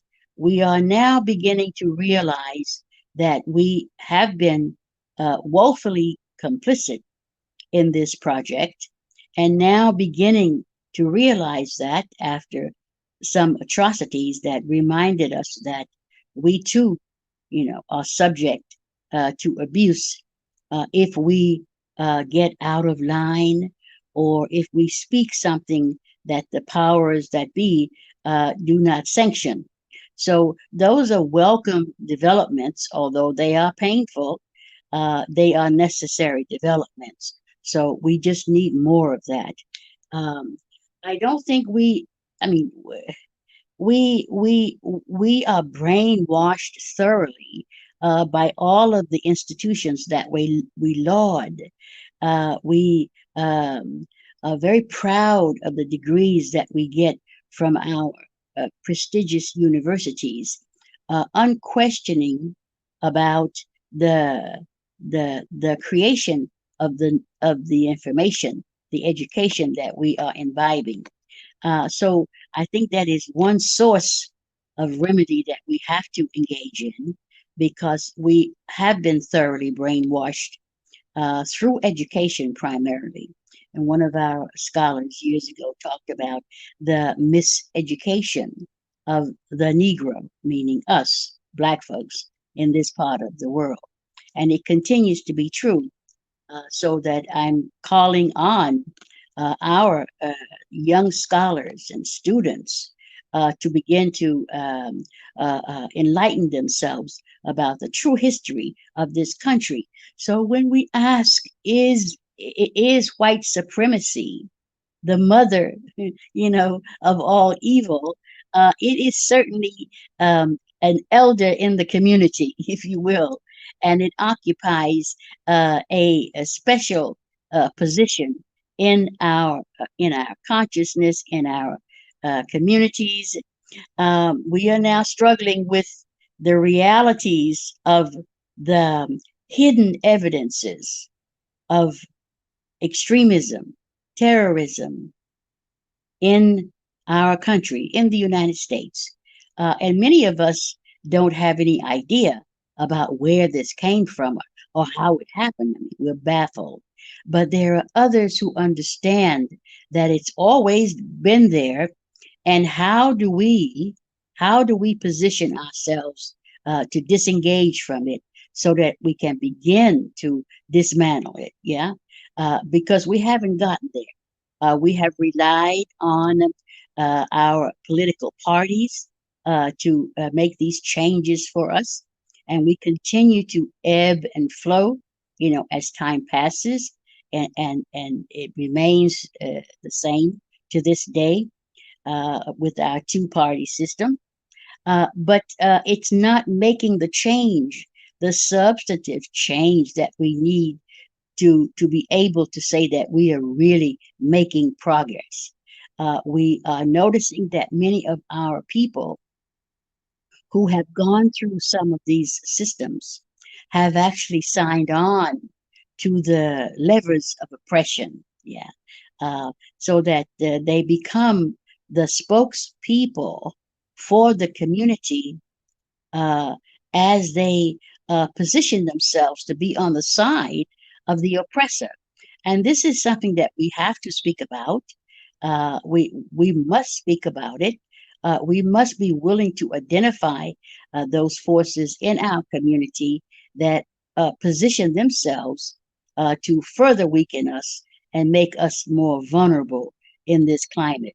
So when we talk about changing the system, reforming the system, we have to be clear that the system is, quite frankly, working the way it was designed to work.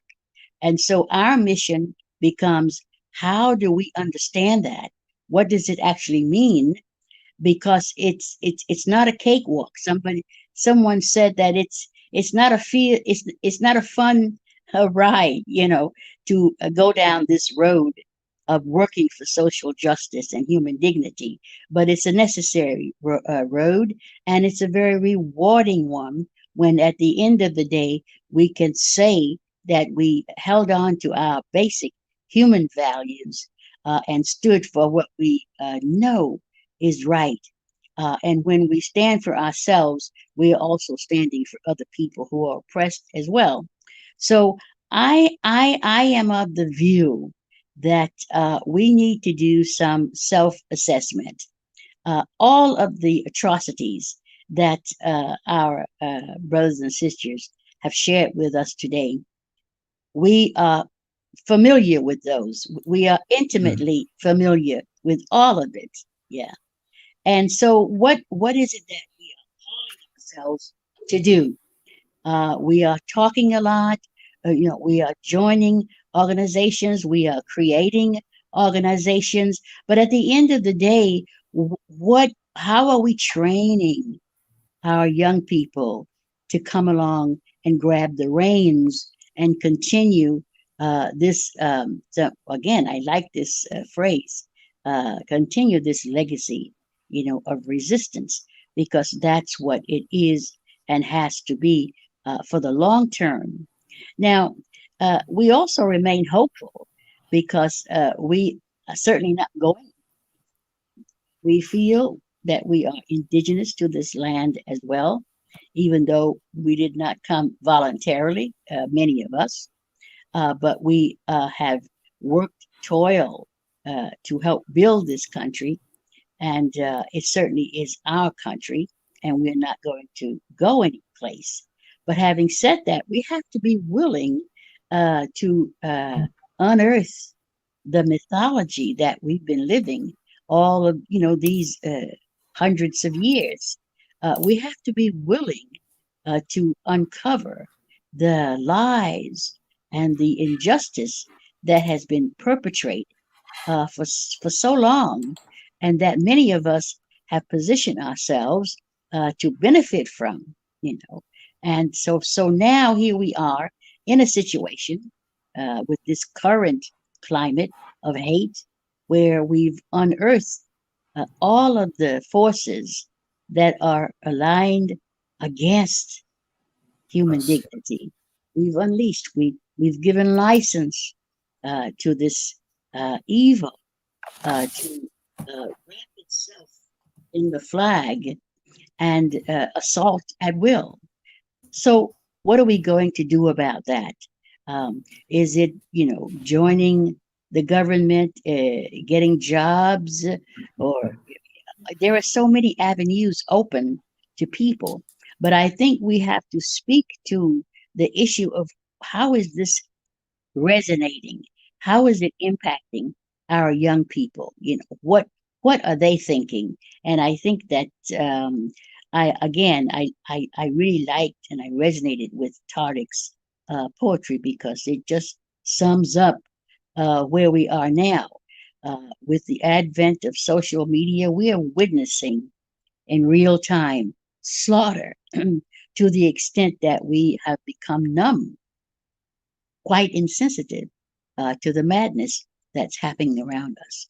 And that is not sustainable if we want to grow healthy families. So again, I want to say that bringing ourselves together, unity, and I don't mean uniformity, unity when we can see each other's struggle as our own, because that has not always been the case. Some of us have stayed outside, have chosen to run with the elite for whatever personal gains there are.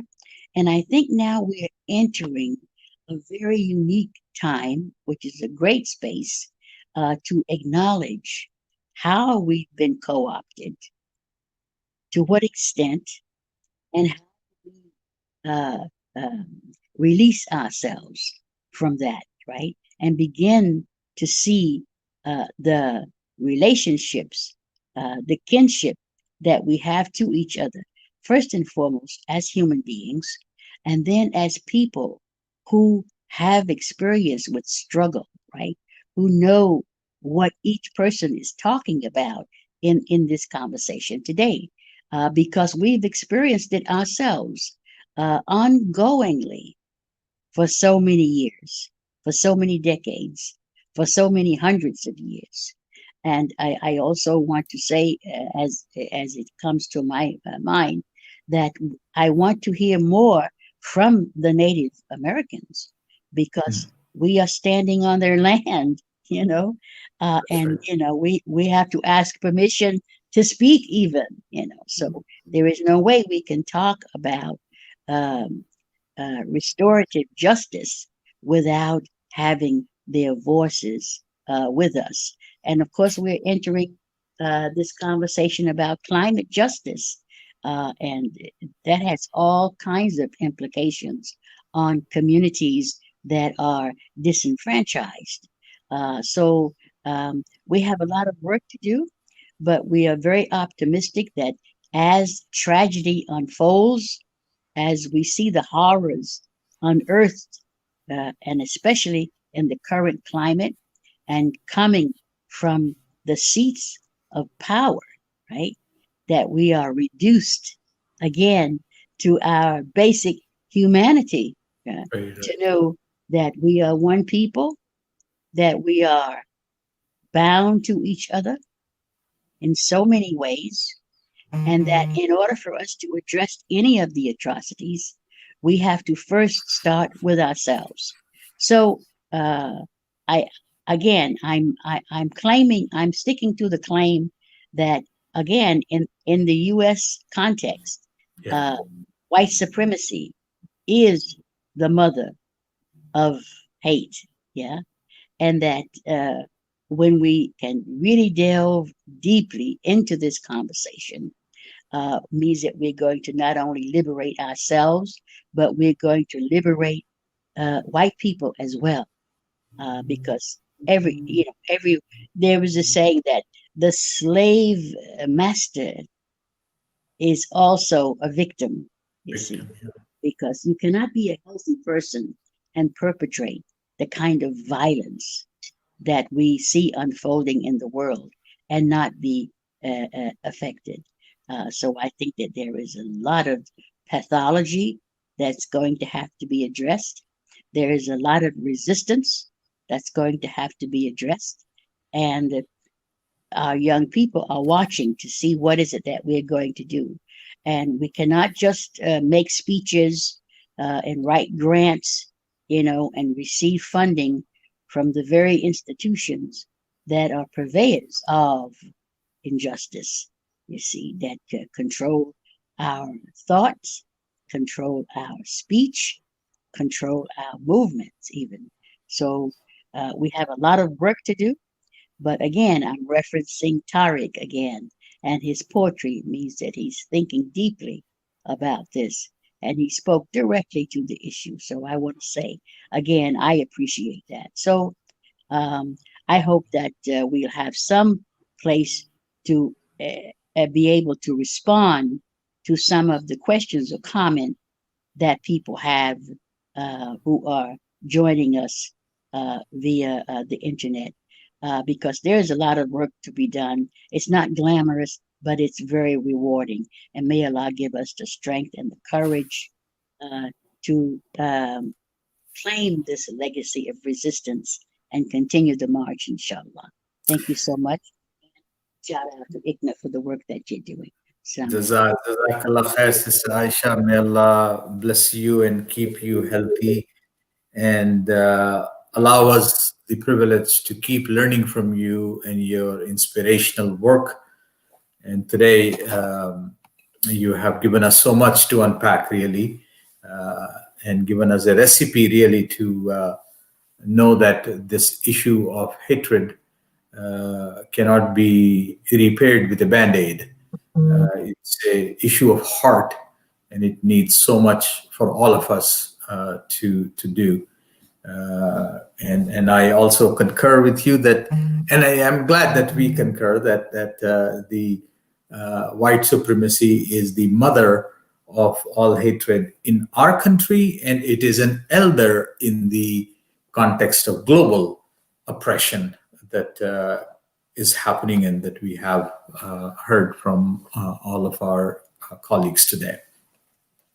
That takes me to the last speaker who will, inshallah, connect the dots that we have mentioned before of various types of oppressions with similarities happening in different parts of the world, but it is all rooted into a certain idea, and that idea is Islamophobia.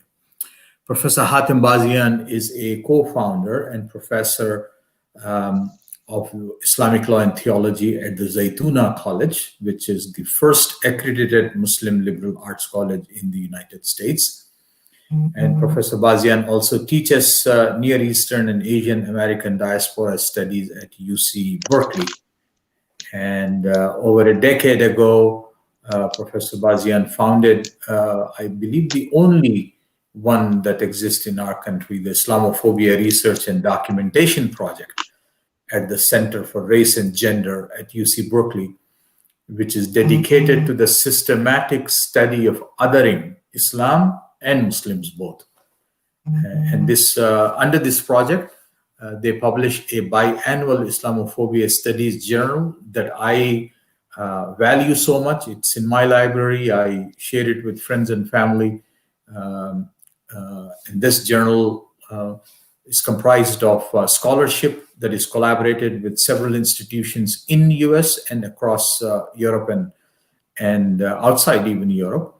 And that documents Islamophobia and Islamophobes both across the world, which is now a global phenomenon rooted in religious nationalism, which is what Dr. Hatem Bazian will speak to us today. So Dr. Bazian, the floor is yours. Thank you. Assalamu alaikum wa rahmatullahi wa barakatuh. Bismillah ar-Rahman ar-Rahim. Salatu wa salamu ala khair al-mursaleen wa ala alihi wa sahbihi ajma'in. First, let me thank ICNA. Now I'm making the same mistake. ICNA's Council on Social Justice. The work of ICNA, again, is very well known to us here in the Bay Area with a variety of programs and projects. In particular, I'd like to lift their Feeding the Homeless project with their mobile kitchen that often you see down in San Francisco Tenderloin, and often right there by Jones Mosque in the heart of San Francisco. And then also the mobile clinic that it's a project that just got going a couple of years ago here at the local level. The questions we're really grappling with at this point is why is this rise in religious nationalism, and in particular using religion as a divider and a nationalist construct through which the project of a nation state trying to construct a particular trajectory that isolate, otherize, and separate communities at a time where the world is actually becoming closer, more integrated, and in essence, the boundaries that are being constructed in the mind as well as physically are in contradiction to the level of understanding that should be there. And I would like to actually take us back that what we are experiencing today is possibly the culmination of over 500 years of religious nationalism that is also attached to a particular notion of race and racialization. I'm pointing to the fact that the emergence of Europe at the critical juncture of the 14th and 15th century, to be a European at the time, really did not make much sense because the continent of Europe as a continent did not yet exist. Europe was crafted to create a scope of difference. Difference with Muslims, difference with Jews, who were also of darker complexion, which for me, I need to also direct my attention to Muslims in relations to Muslim presence in Spain, because we often construct the imaginary that the Muslims in Spain were of Arab extraction or background. There were some, but not by any means the majority, or they're projected to be racially of lighter complexion. Likewise is not the case.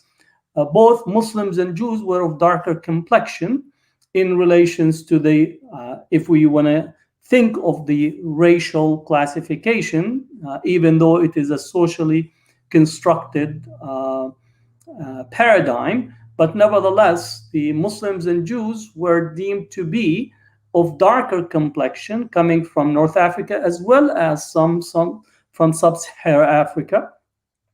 And the construction of Europe mixed theology with a construction of race.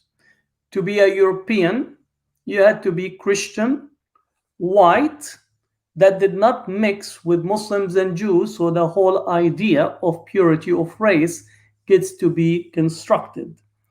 Those who were ascribed with this classification were deemed to be fully human, and those who did not fulfill that classification, predominantly Muslims and Jews, were deemed to be subhuman. So there was a line of demarcation between the human and the subhuman. On the back of this, there was the whole structure of the Inquisition, which is forceful conversion, ethnic cleansing, and expulsion for those who either refused or really continued to practice their religious tradition in secret. So the Inquisition involves controlling the space, the bodies, and time of these targeted communities that were otherized. In a sense, if we want to define race is about setting up a governing structure that regulates the body, space, and time. And you could also think of the epistemology of those communities that are otherized. So the expulsion and the Inquisition really began the constitution of the concept of purity of race that is at the core of white supremacy, which was then exported globally through the paradigm of embracing Eurocentricity. Let me add a second article of principle in here. We are living in a Eurocentric world system. Let me repeat. We are living in a Eurocentric world system that is highly structured around race and a classification of racial superiority and racial inferiority. This does not exclude Muslims. Islam is for sure an anti-racist religion, and the text of the Quran, as well as the mutawatir hadith of the Prophet ﷺ, provides us a foundation for anti-racist discourse. However, Muslims themselves are ascribed with Eurocentric worldview and they act and participate in the world through a Eurocentric view of their own religion and their own discourses, which means that we do have to go through a process of decolonizing our minds and our way of how we approach the world. So you mentioned in the introduction that I want to connect everything to Islamophobia. Rather than think everything is reduced to Islamophobia, I would say that everything goes back to the articulation of racial classification and racial structure. At the core of it is Eurocentricity is built upon a racial structure. One feature of this is Islamophobia. Islamophobia, again, is a form of racism where Muslims are racialized, meaning that the marker of their racialization is in relations to their religious practices that is often being used in terms of cultural racism. And as such, it begins to be used as a way of or a form of difference. So one has to distinguish between race as we understand it in relations to skin tone versus the racialization, which actually can shift. You could be racialized because of your skin color. You could be racialized because of your language. You could be racialized because of your ethnic background. And you could be racialized in relations to religion. And that's, again, if you think of the term anti-Semitism, right? It is the racialization relative to the Jewish subject in history, in particular in the history of Europe, and the continued demonization.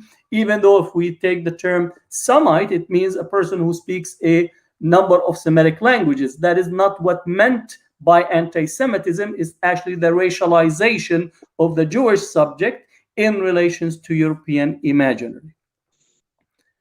Now, why are we seeing such a heavy rise of religio-nationalism, and I would say religio-ultra-nationalism in the world system as we speak? I think one is the collapse of the Cold War, in particular in relations to the Western world, have opened the paradigm into the articulation of the clash of civilization. This is the idea or the theory of Bernard Lewis initially, that was made popular by Samuel Huntington, which is to begin to think about the post-Cold War world system. And in particular, in Huntington, page 20 of his book, he actually said we need to know whom we hate in order to love ourselves.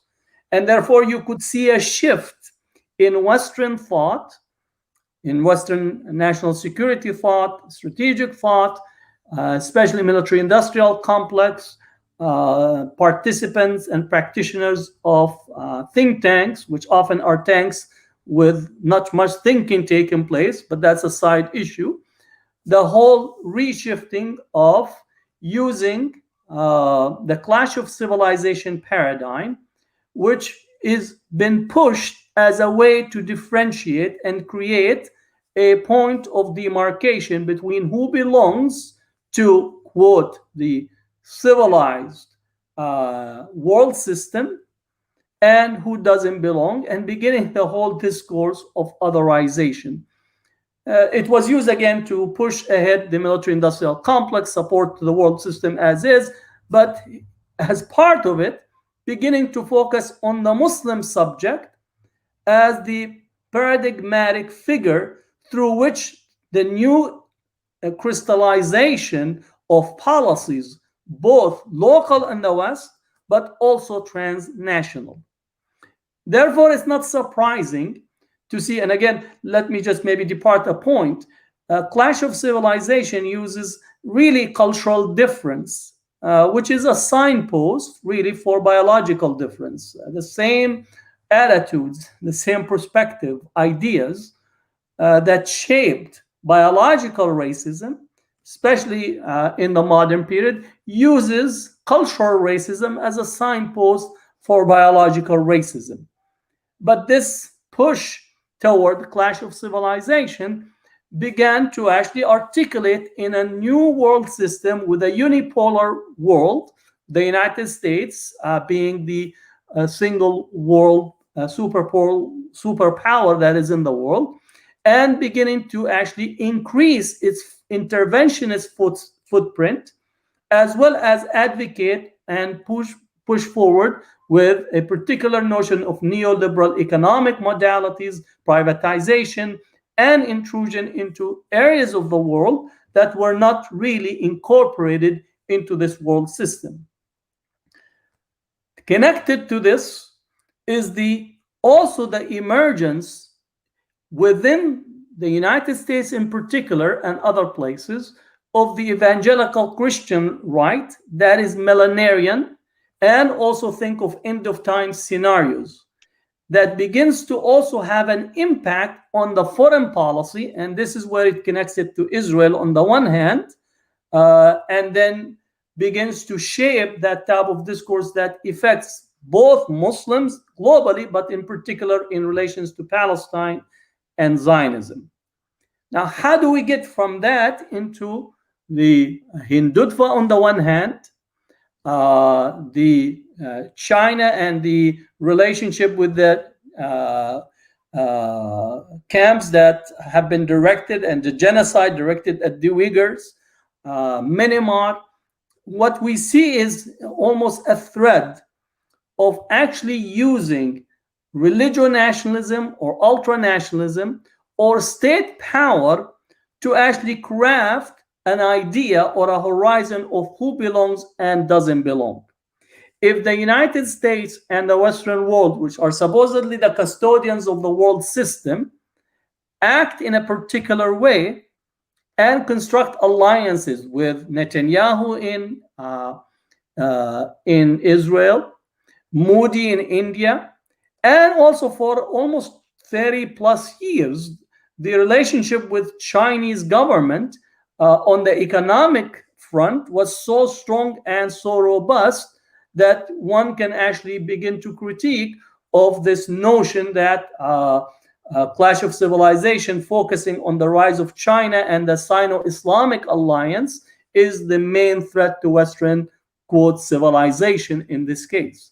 So this begins to get us that racial difference that is constructed around the religio-nationalist worldview begins to separate in populations and construct structures, governmental structures, security structures, surveillance structures, and in cases, open genocide and concentration camps in various places, because now the paradigmatic, again, word of who is now the demonized other in the global context is the Muslim subject. And therefore, if you want to express your belonging to this new world system, you have to use the Muslim subject as a way to actually brush and assert your credentials in the system. It also operated here domestically in the United States, and I will take back, and I know that my time is wrapping up, I'll take back people to the election of Obama, since we're about to get into the election next week, or in about less than 10 days. Obama was attacked on his supposed Muslimness, that he was a closet Muslim, that his birth certificate indicated a Muslim background, that he was connected to the Brotherhood movement, and so on. It actually, the whole campaign was trying to activate this clash of civilization, symbolic, violent language against Obama. And we know that the people who were mobilizing this really wanted to use the N-word on Obama. But they understood that the landscape, the philosophical and the public relations landscape have demonized the Muslim subject as the focal point to actually reconstruct and reassert racial discourses. So they used the M word as a way to assert the N word on Obama.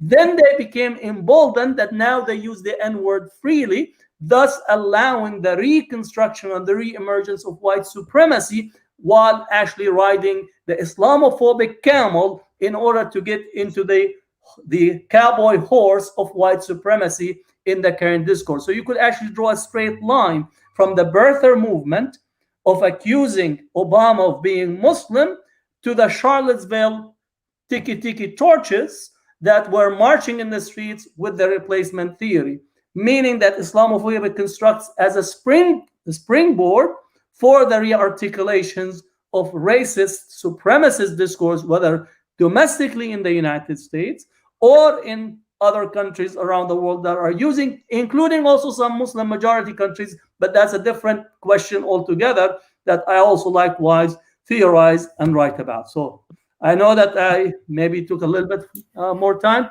but Jazakumullah khair for this conversation. And if you have any questions, we'll be more than happy to actually answer your questions. Thank you. Jazakallah khair, Brother Hatim. Yeah. No, not at all. You did not take a whole lot of time. In fact, I wish that we had more time to really dig deeper into the Eurocentric global system, how that has challenged and shaped even the quote-unquote Muslim and Arab communities, and how we can get out of it, frankly, and reconstruct ourselves in a system that is more just, more fair, more holistic for all people, not just some.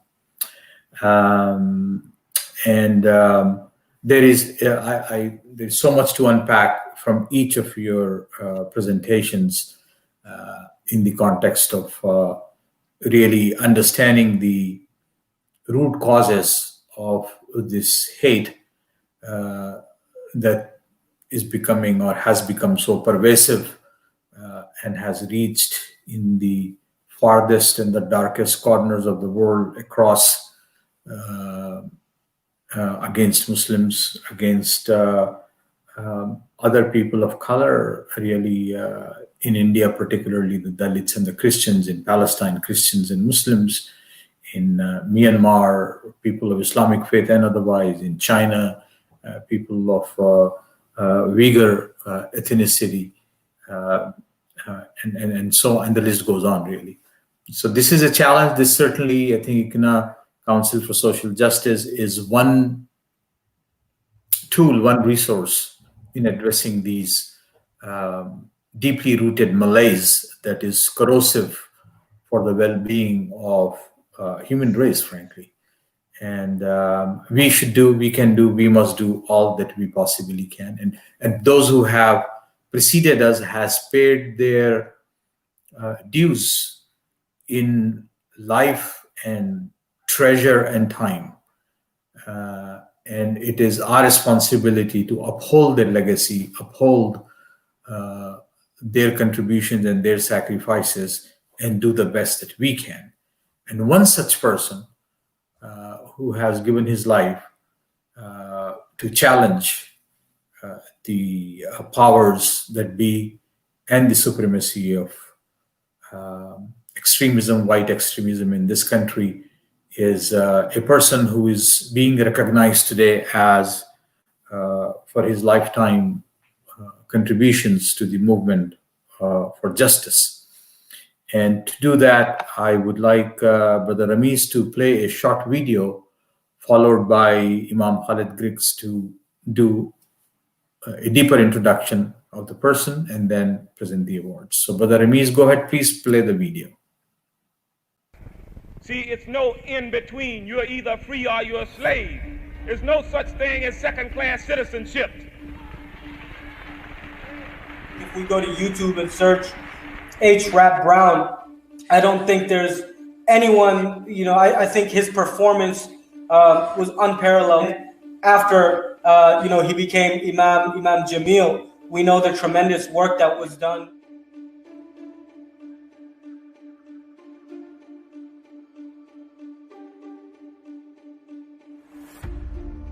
We seek refuge in Allah from a knowledge that is not useful, from a heart in which there is no remembrance, from a prayer that is unanswerable, from a tongue that is not truthful, and from a soul that is ungrateful. I don't think we either know or we give the proper appreciation for the work that Imam Jamil, even before embracing Islam in 1971. Imam Jamil was one of the most fearless individuals that they had ever met. African-American men said that they found their manhood. They found how to express their manhood in the face of conflict because of the example and the words of Imam Jamil. The loss for almost the last 20 years that the Muslim community has suffered is a loss that has been, to a certain degree, suffered by the non-Muslim community as well. Even after this bogus conviction, he's still not able to publicly speak about the situation. Now it's time to kind of scrub that clean and get him back to, you know, the position of reverence that he deserves to be in, because he's done so much for us at this point as a ummah and as Black people.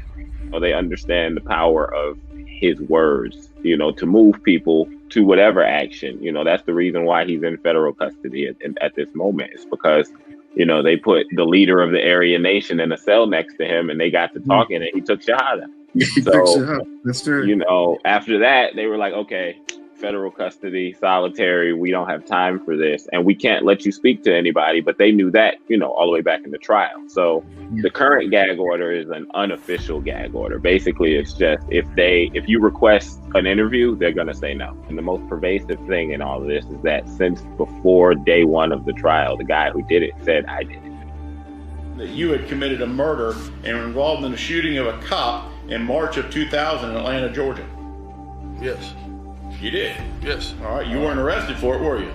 No, sir, I was not. In fact, another person was tried and convicted. Jamil Alameen, yes, sir. Yes, sir. Throughout the trial, they cheated time and time again. And when I say cheated, I mean cheated. From faulty ballistics, the lady who did the ballistics in our trial, who was, you know, hired by the state, she was fired from her job because she did faulty ballistics. And the ballistics don't match. The description matches the guy who confessed. They said the man who shot these police officers was wounded. The guy who confessed was wounded. My father wasn't wounded. And so then all of a sudden the blood from that was found on the scene, they couldn't find a match because it didn't match the imam. All the way to the constitutional violation. They violated his constitutional rights a few times, but the most prominent one was they did a mock cross-examination where they asked him questions in the closing argument and then answered the questions for him to the jury after he exercised his right not to testify, because we believe that they didn't present a strong enough case that warranted him to have to testify. We proved that he didn't do it. There's just so many things that happened in this one trial. I mean, we have all these other things listed out and we want them to review that as well. But it's like, hey, look, this guy Otis Jackson, he's sitting in prison in Florida. He's telling you he did it. He's been telling you he did it. We have three affidavits from him. We have him on video. We have handwritten like every kind of confession you can possibly get from a guy, he gave us. So it's like, what do y'all want? Like, if nothing else, we deserve a new trial, but realistically, let the imam go. Like, let him go. Look, this isn't even in line with the man we know and love and have this respect for. If nothing else, he's told you he didn't do this. And verily, man has been created into toil and struggle, that it is a part and parcel of the development that you encounter in this life, that you must struggle. So therefore, in this sense, the best struggle, the best way to be able to struggle, deals with following the guidance.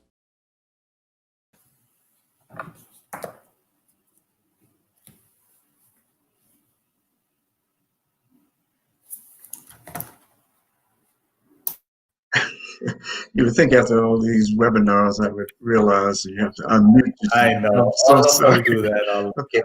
Yeah,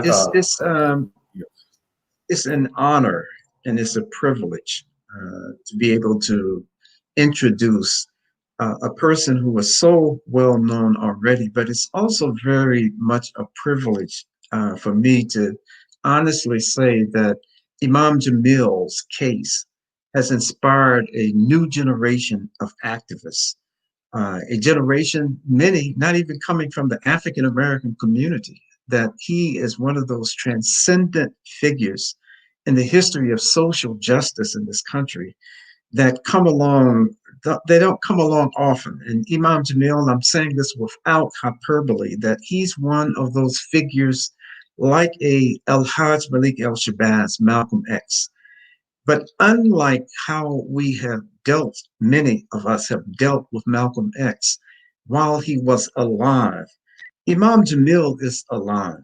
Imam Jamil needs our assistance. He needs our help. And I'm so proud of my young brothers in particular who've stepped up. I'm proud of ICNA and ICNA CSJ to give Imam Jamil this Justice Award.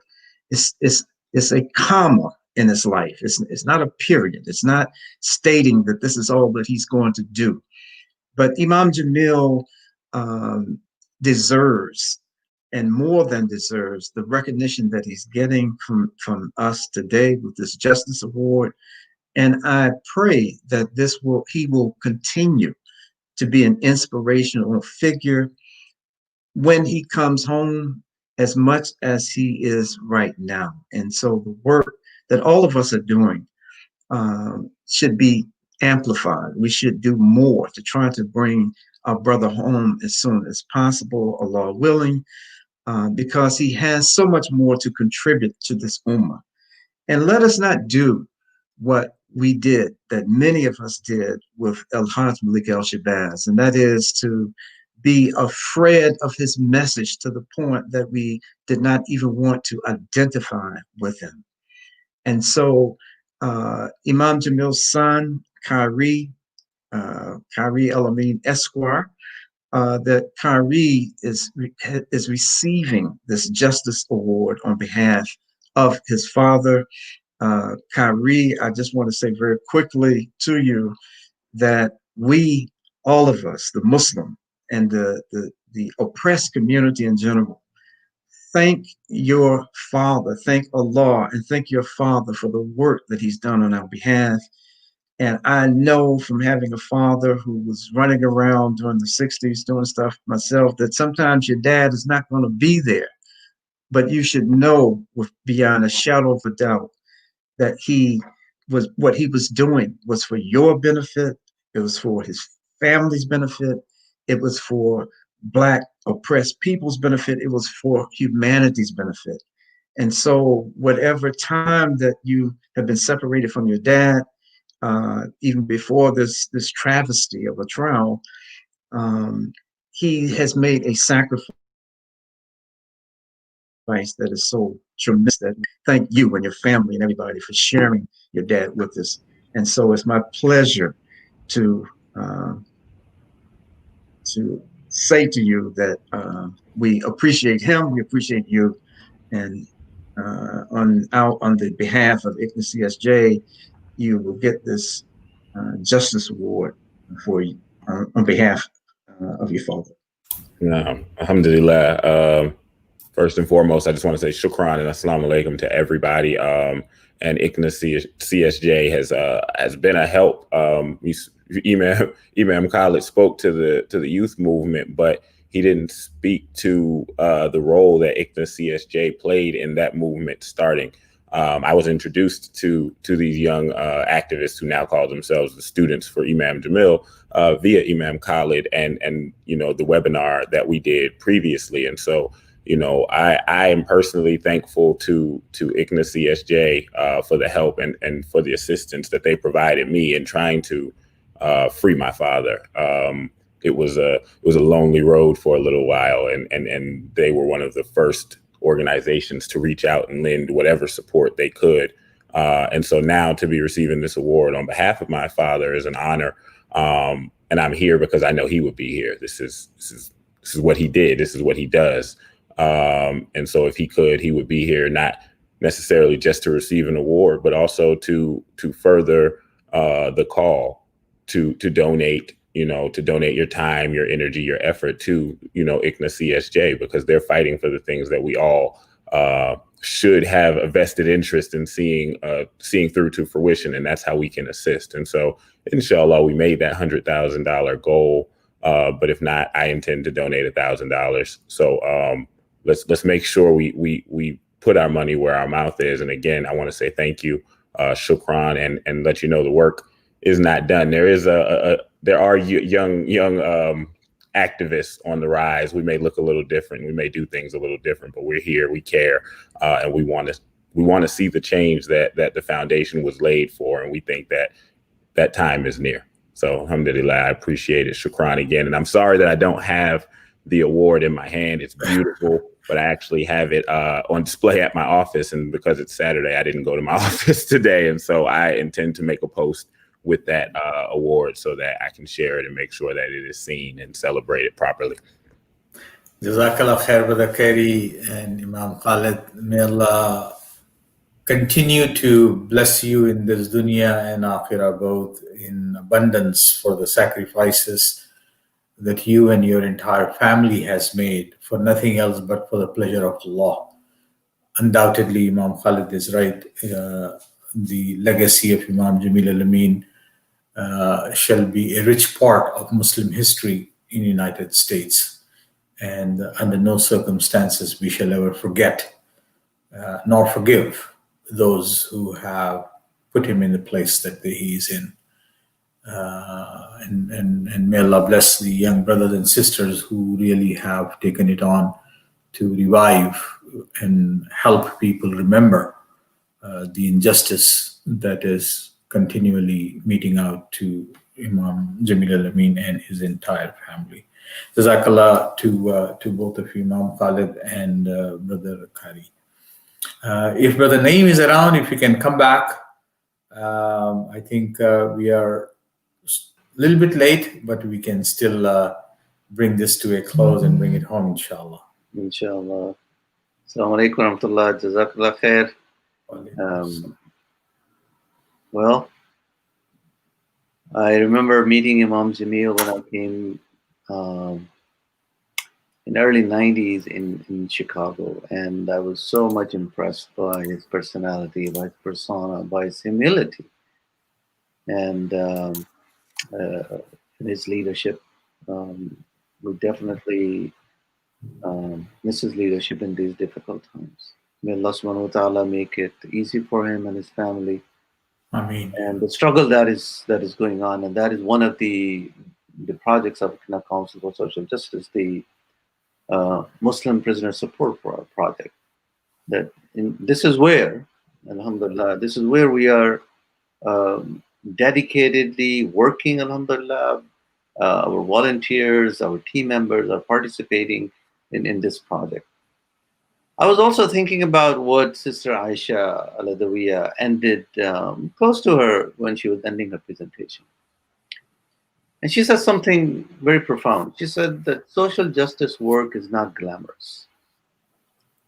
And that is my brothers and sisters, that it is not glamorous, as she said, but it is very much needed. And that is what social justice work is all about, that you will not. And then it reminds me of a saying of a bishop from Brazil, Dom Camarara. And he once said that when you feed the poor, you're called a saint. When you feed the poor, you're called a saint. But when you ask the question, why is the poor hungry, then you're called a communist.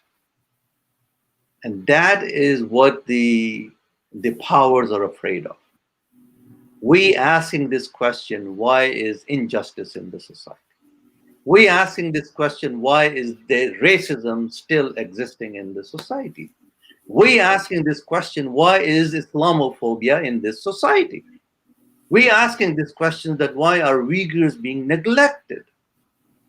We asking this question, that why Hindutva still exists, and not only exists, but it is supported by the regimes.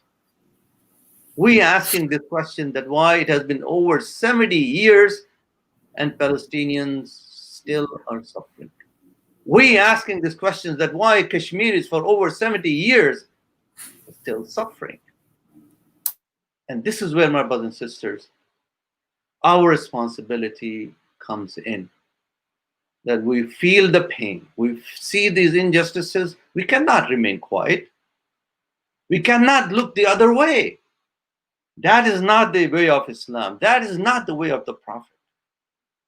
when you see injustices, you address those injustices. And Prophet ﷺ said, help your brother if he's being oppressed, and help if he is the oppressor. And he was asked, O Prophet of Allah ﷺ, we understand when he is being oppressed to help, but how can we help the oppressor? And Prophet ﷺ said, stop him from committing that oppression. It requires great effort, my brothers and sisters. It requires a lot of energy. It requires a lot of commitment. It requires a lot of faith. But it is done. We have seen in the history, it was done. It was done in many, many times. And those are the people that are still remembered, that they stood against oppression. Today we still remember in America, Martin Luther King Jr. We in America remember Malcolm X.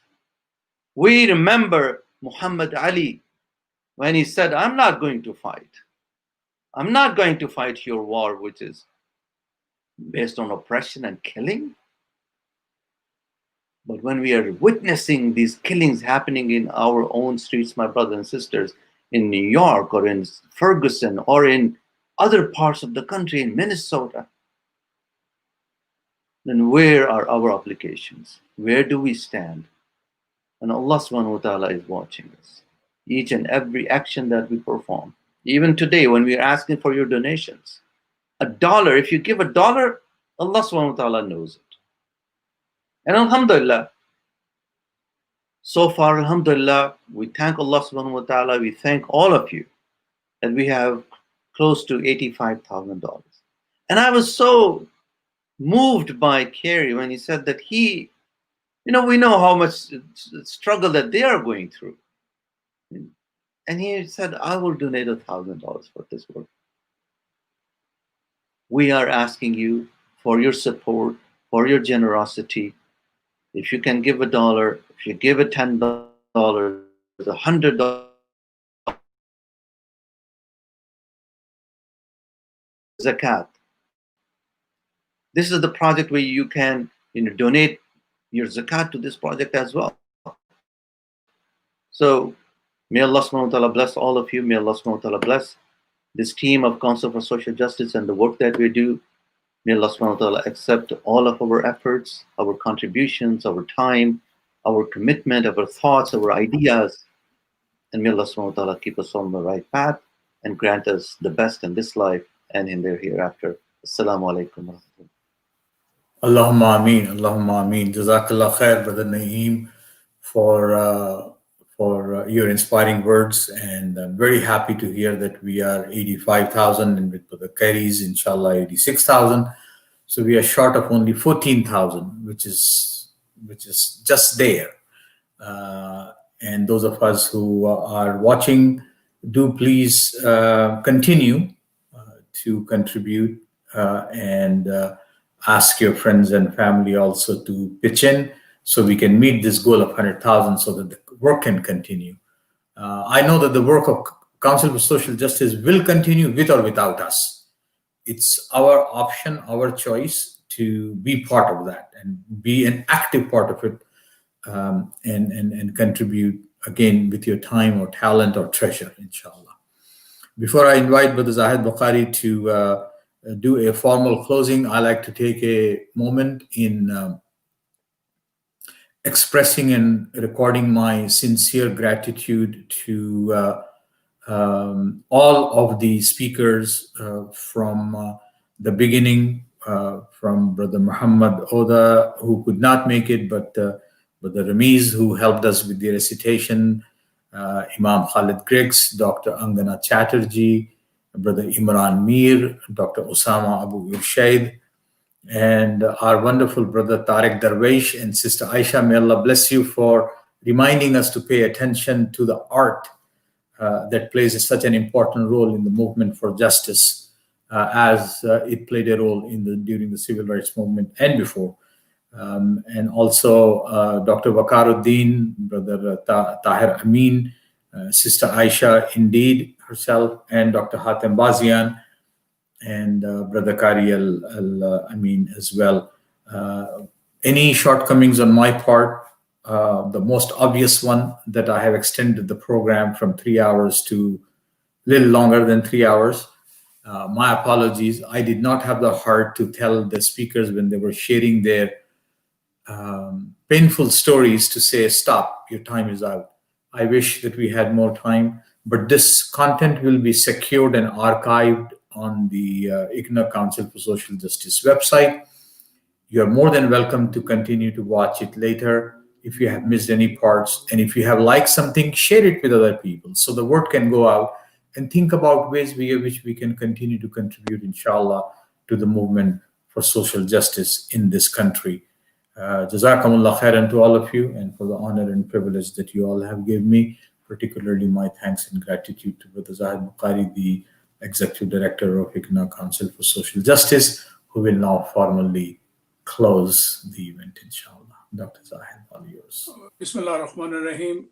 Really, it was a very impressive presentation, and I think I was personally intensely, watching and hearing all those presentations. It was very much a lot of impact on my heart.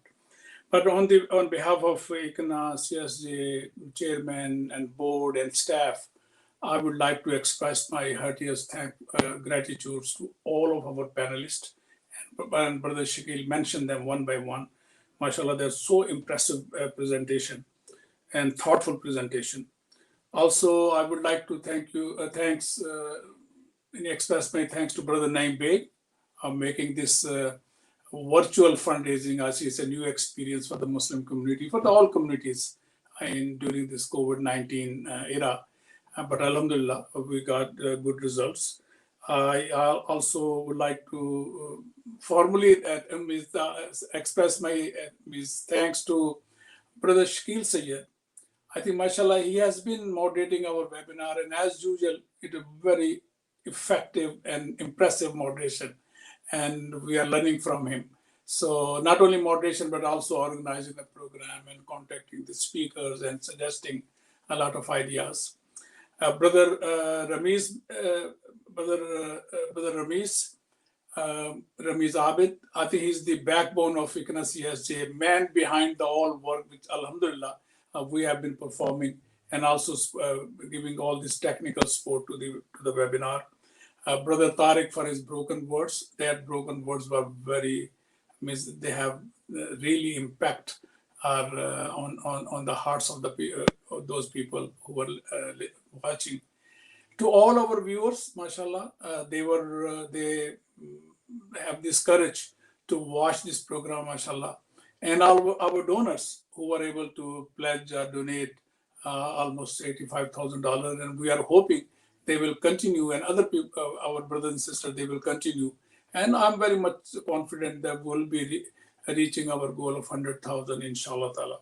So again, I'm really thankful to everybody who were involved in this our annual program, and just make dua that ICNA CSJ will be doing more and more work in the field of social justice in future. And also we are planning for the next year several new projects, and inshallah we will be keeping in touch to everybody through our email, through our newsletters, through personal phone calls, and whenever it is possible, also physically visiting to different places, where the CSJ chapters and the donors and those people who are our partners, to whom we are working with very closely for the achieving this in this field of social justice.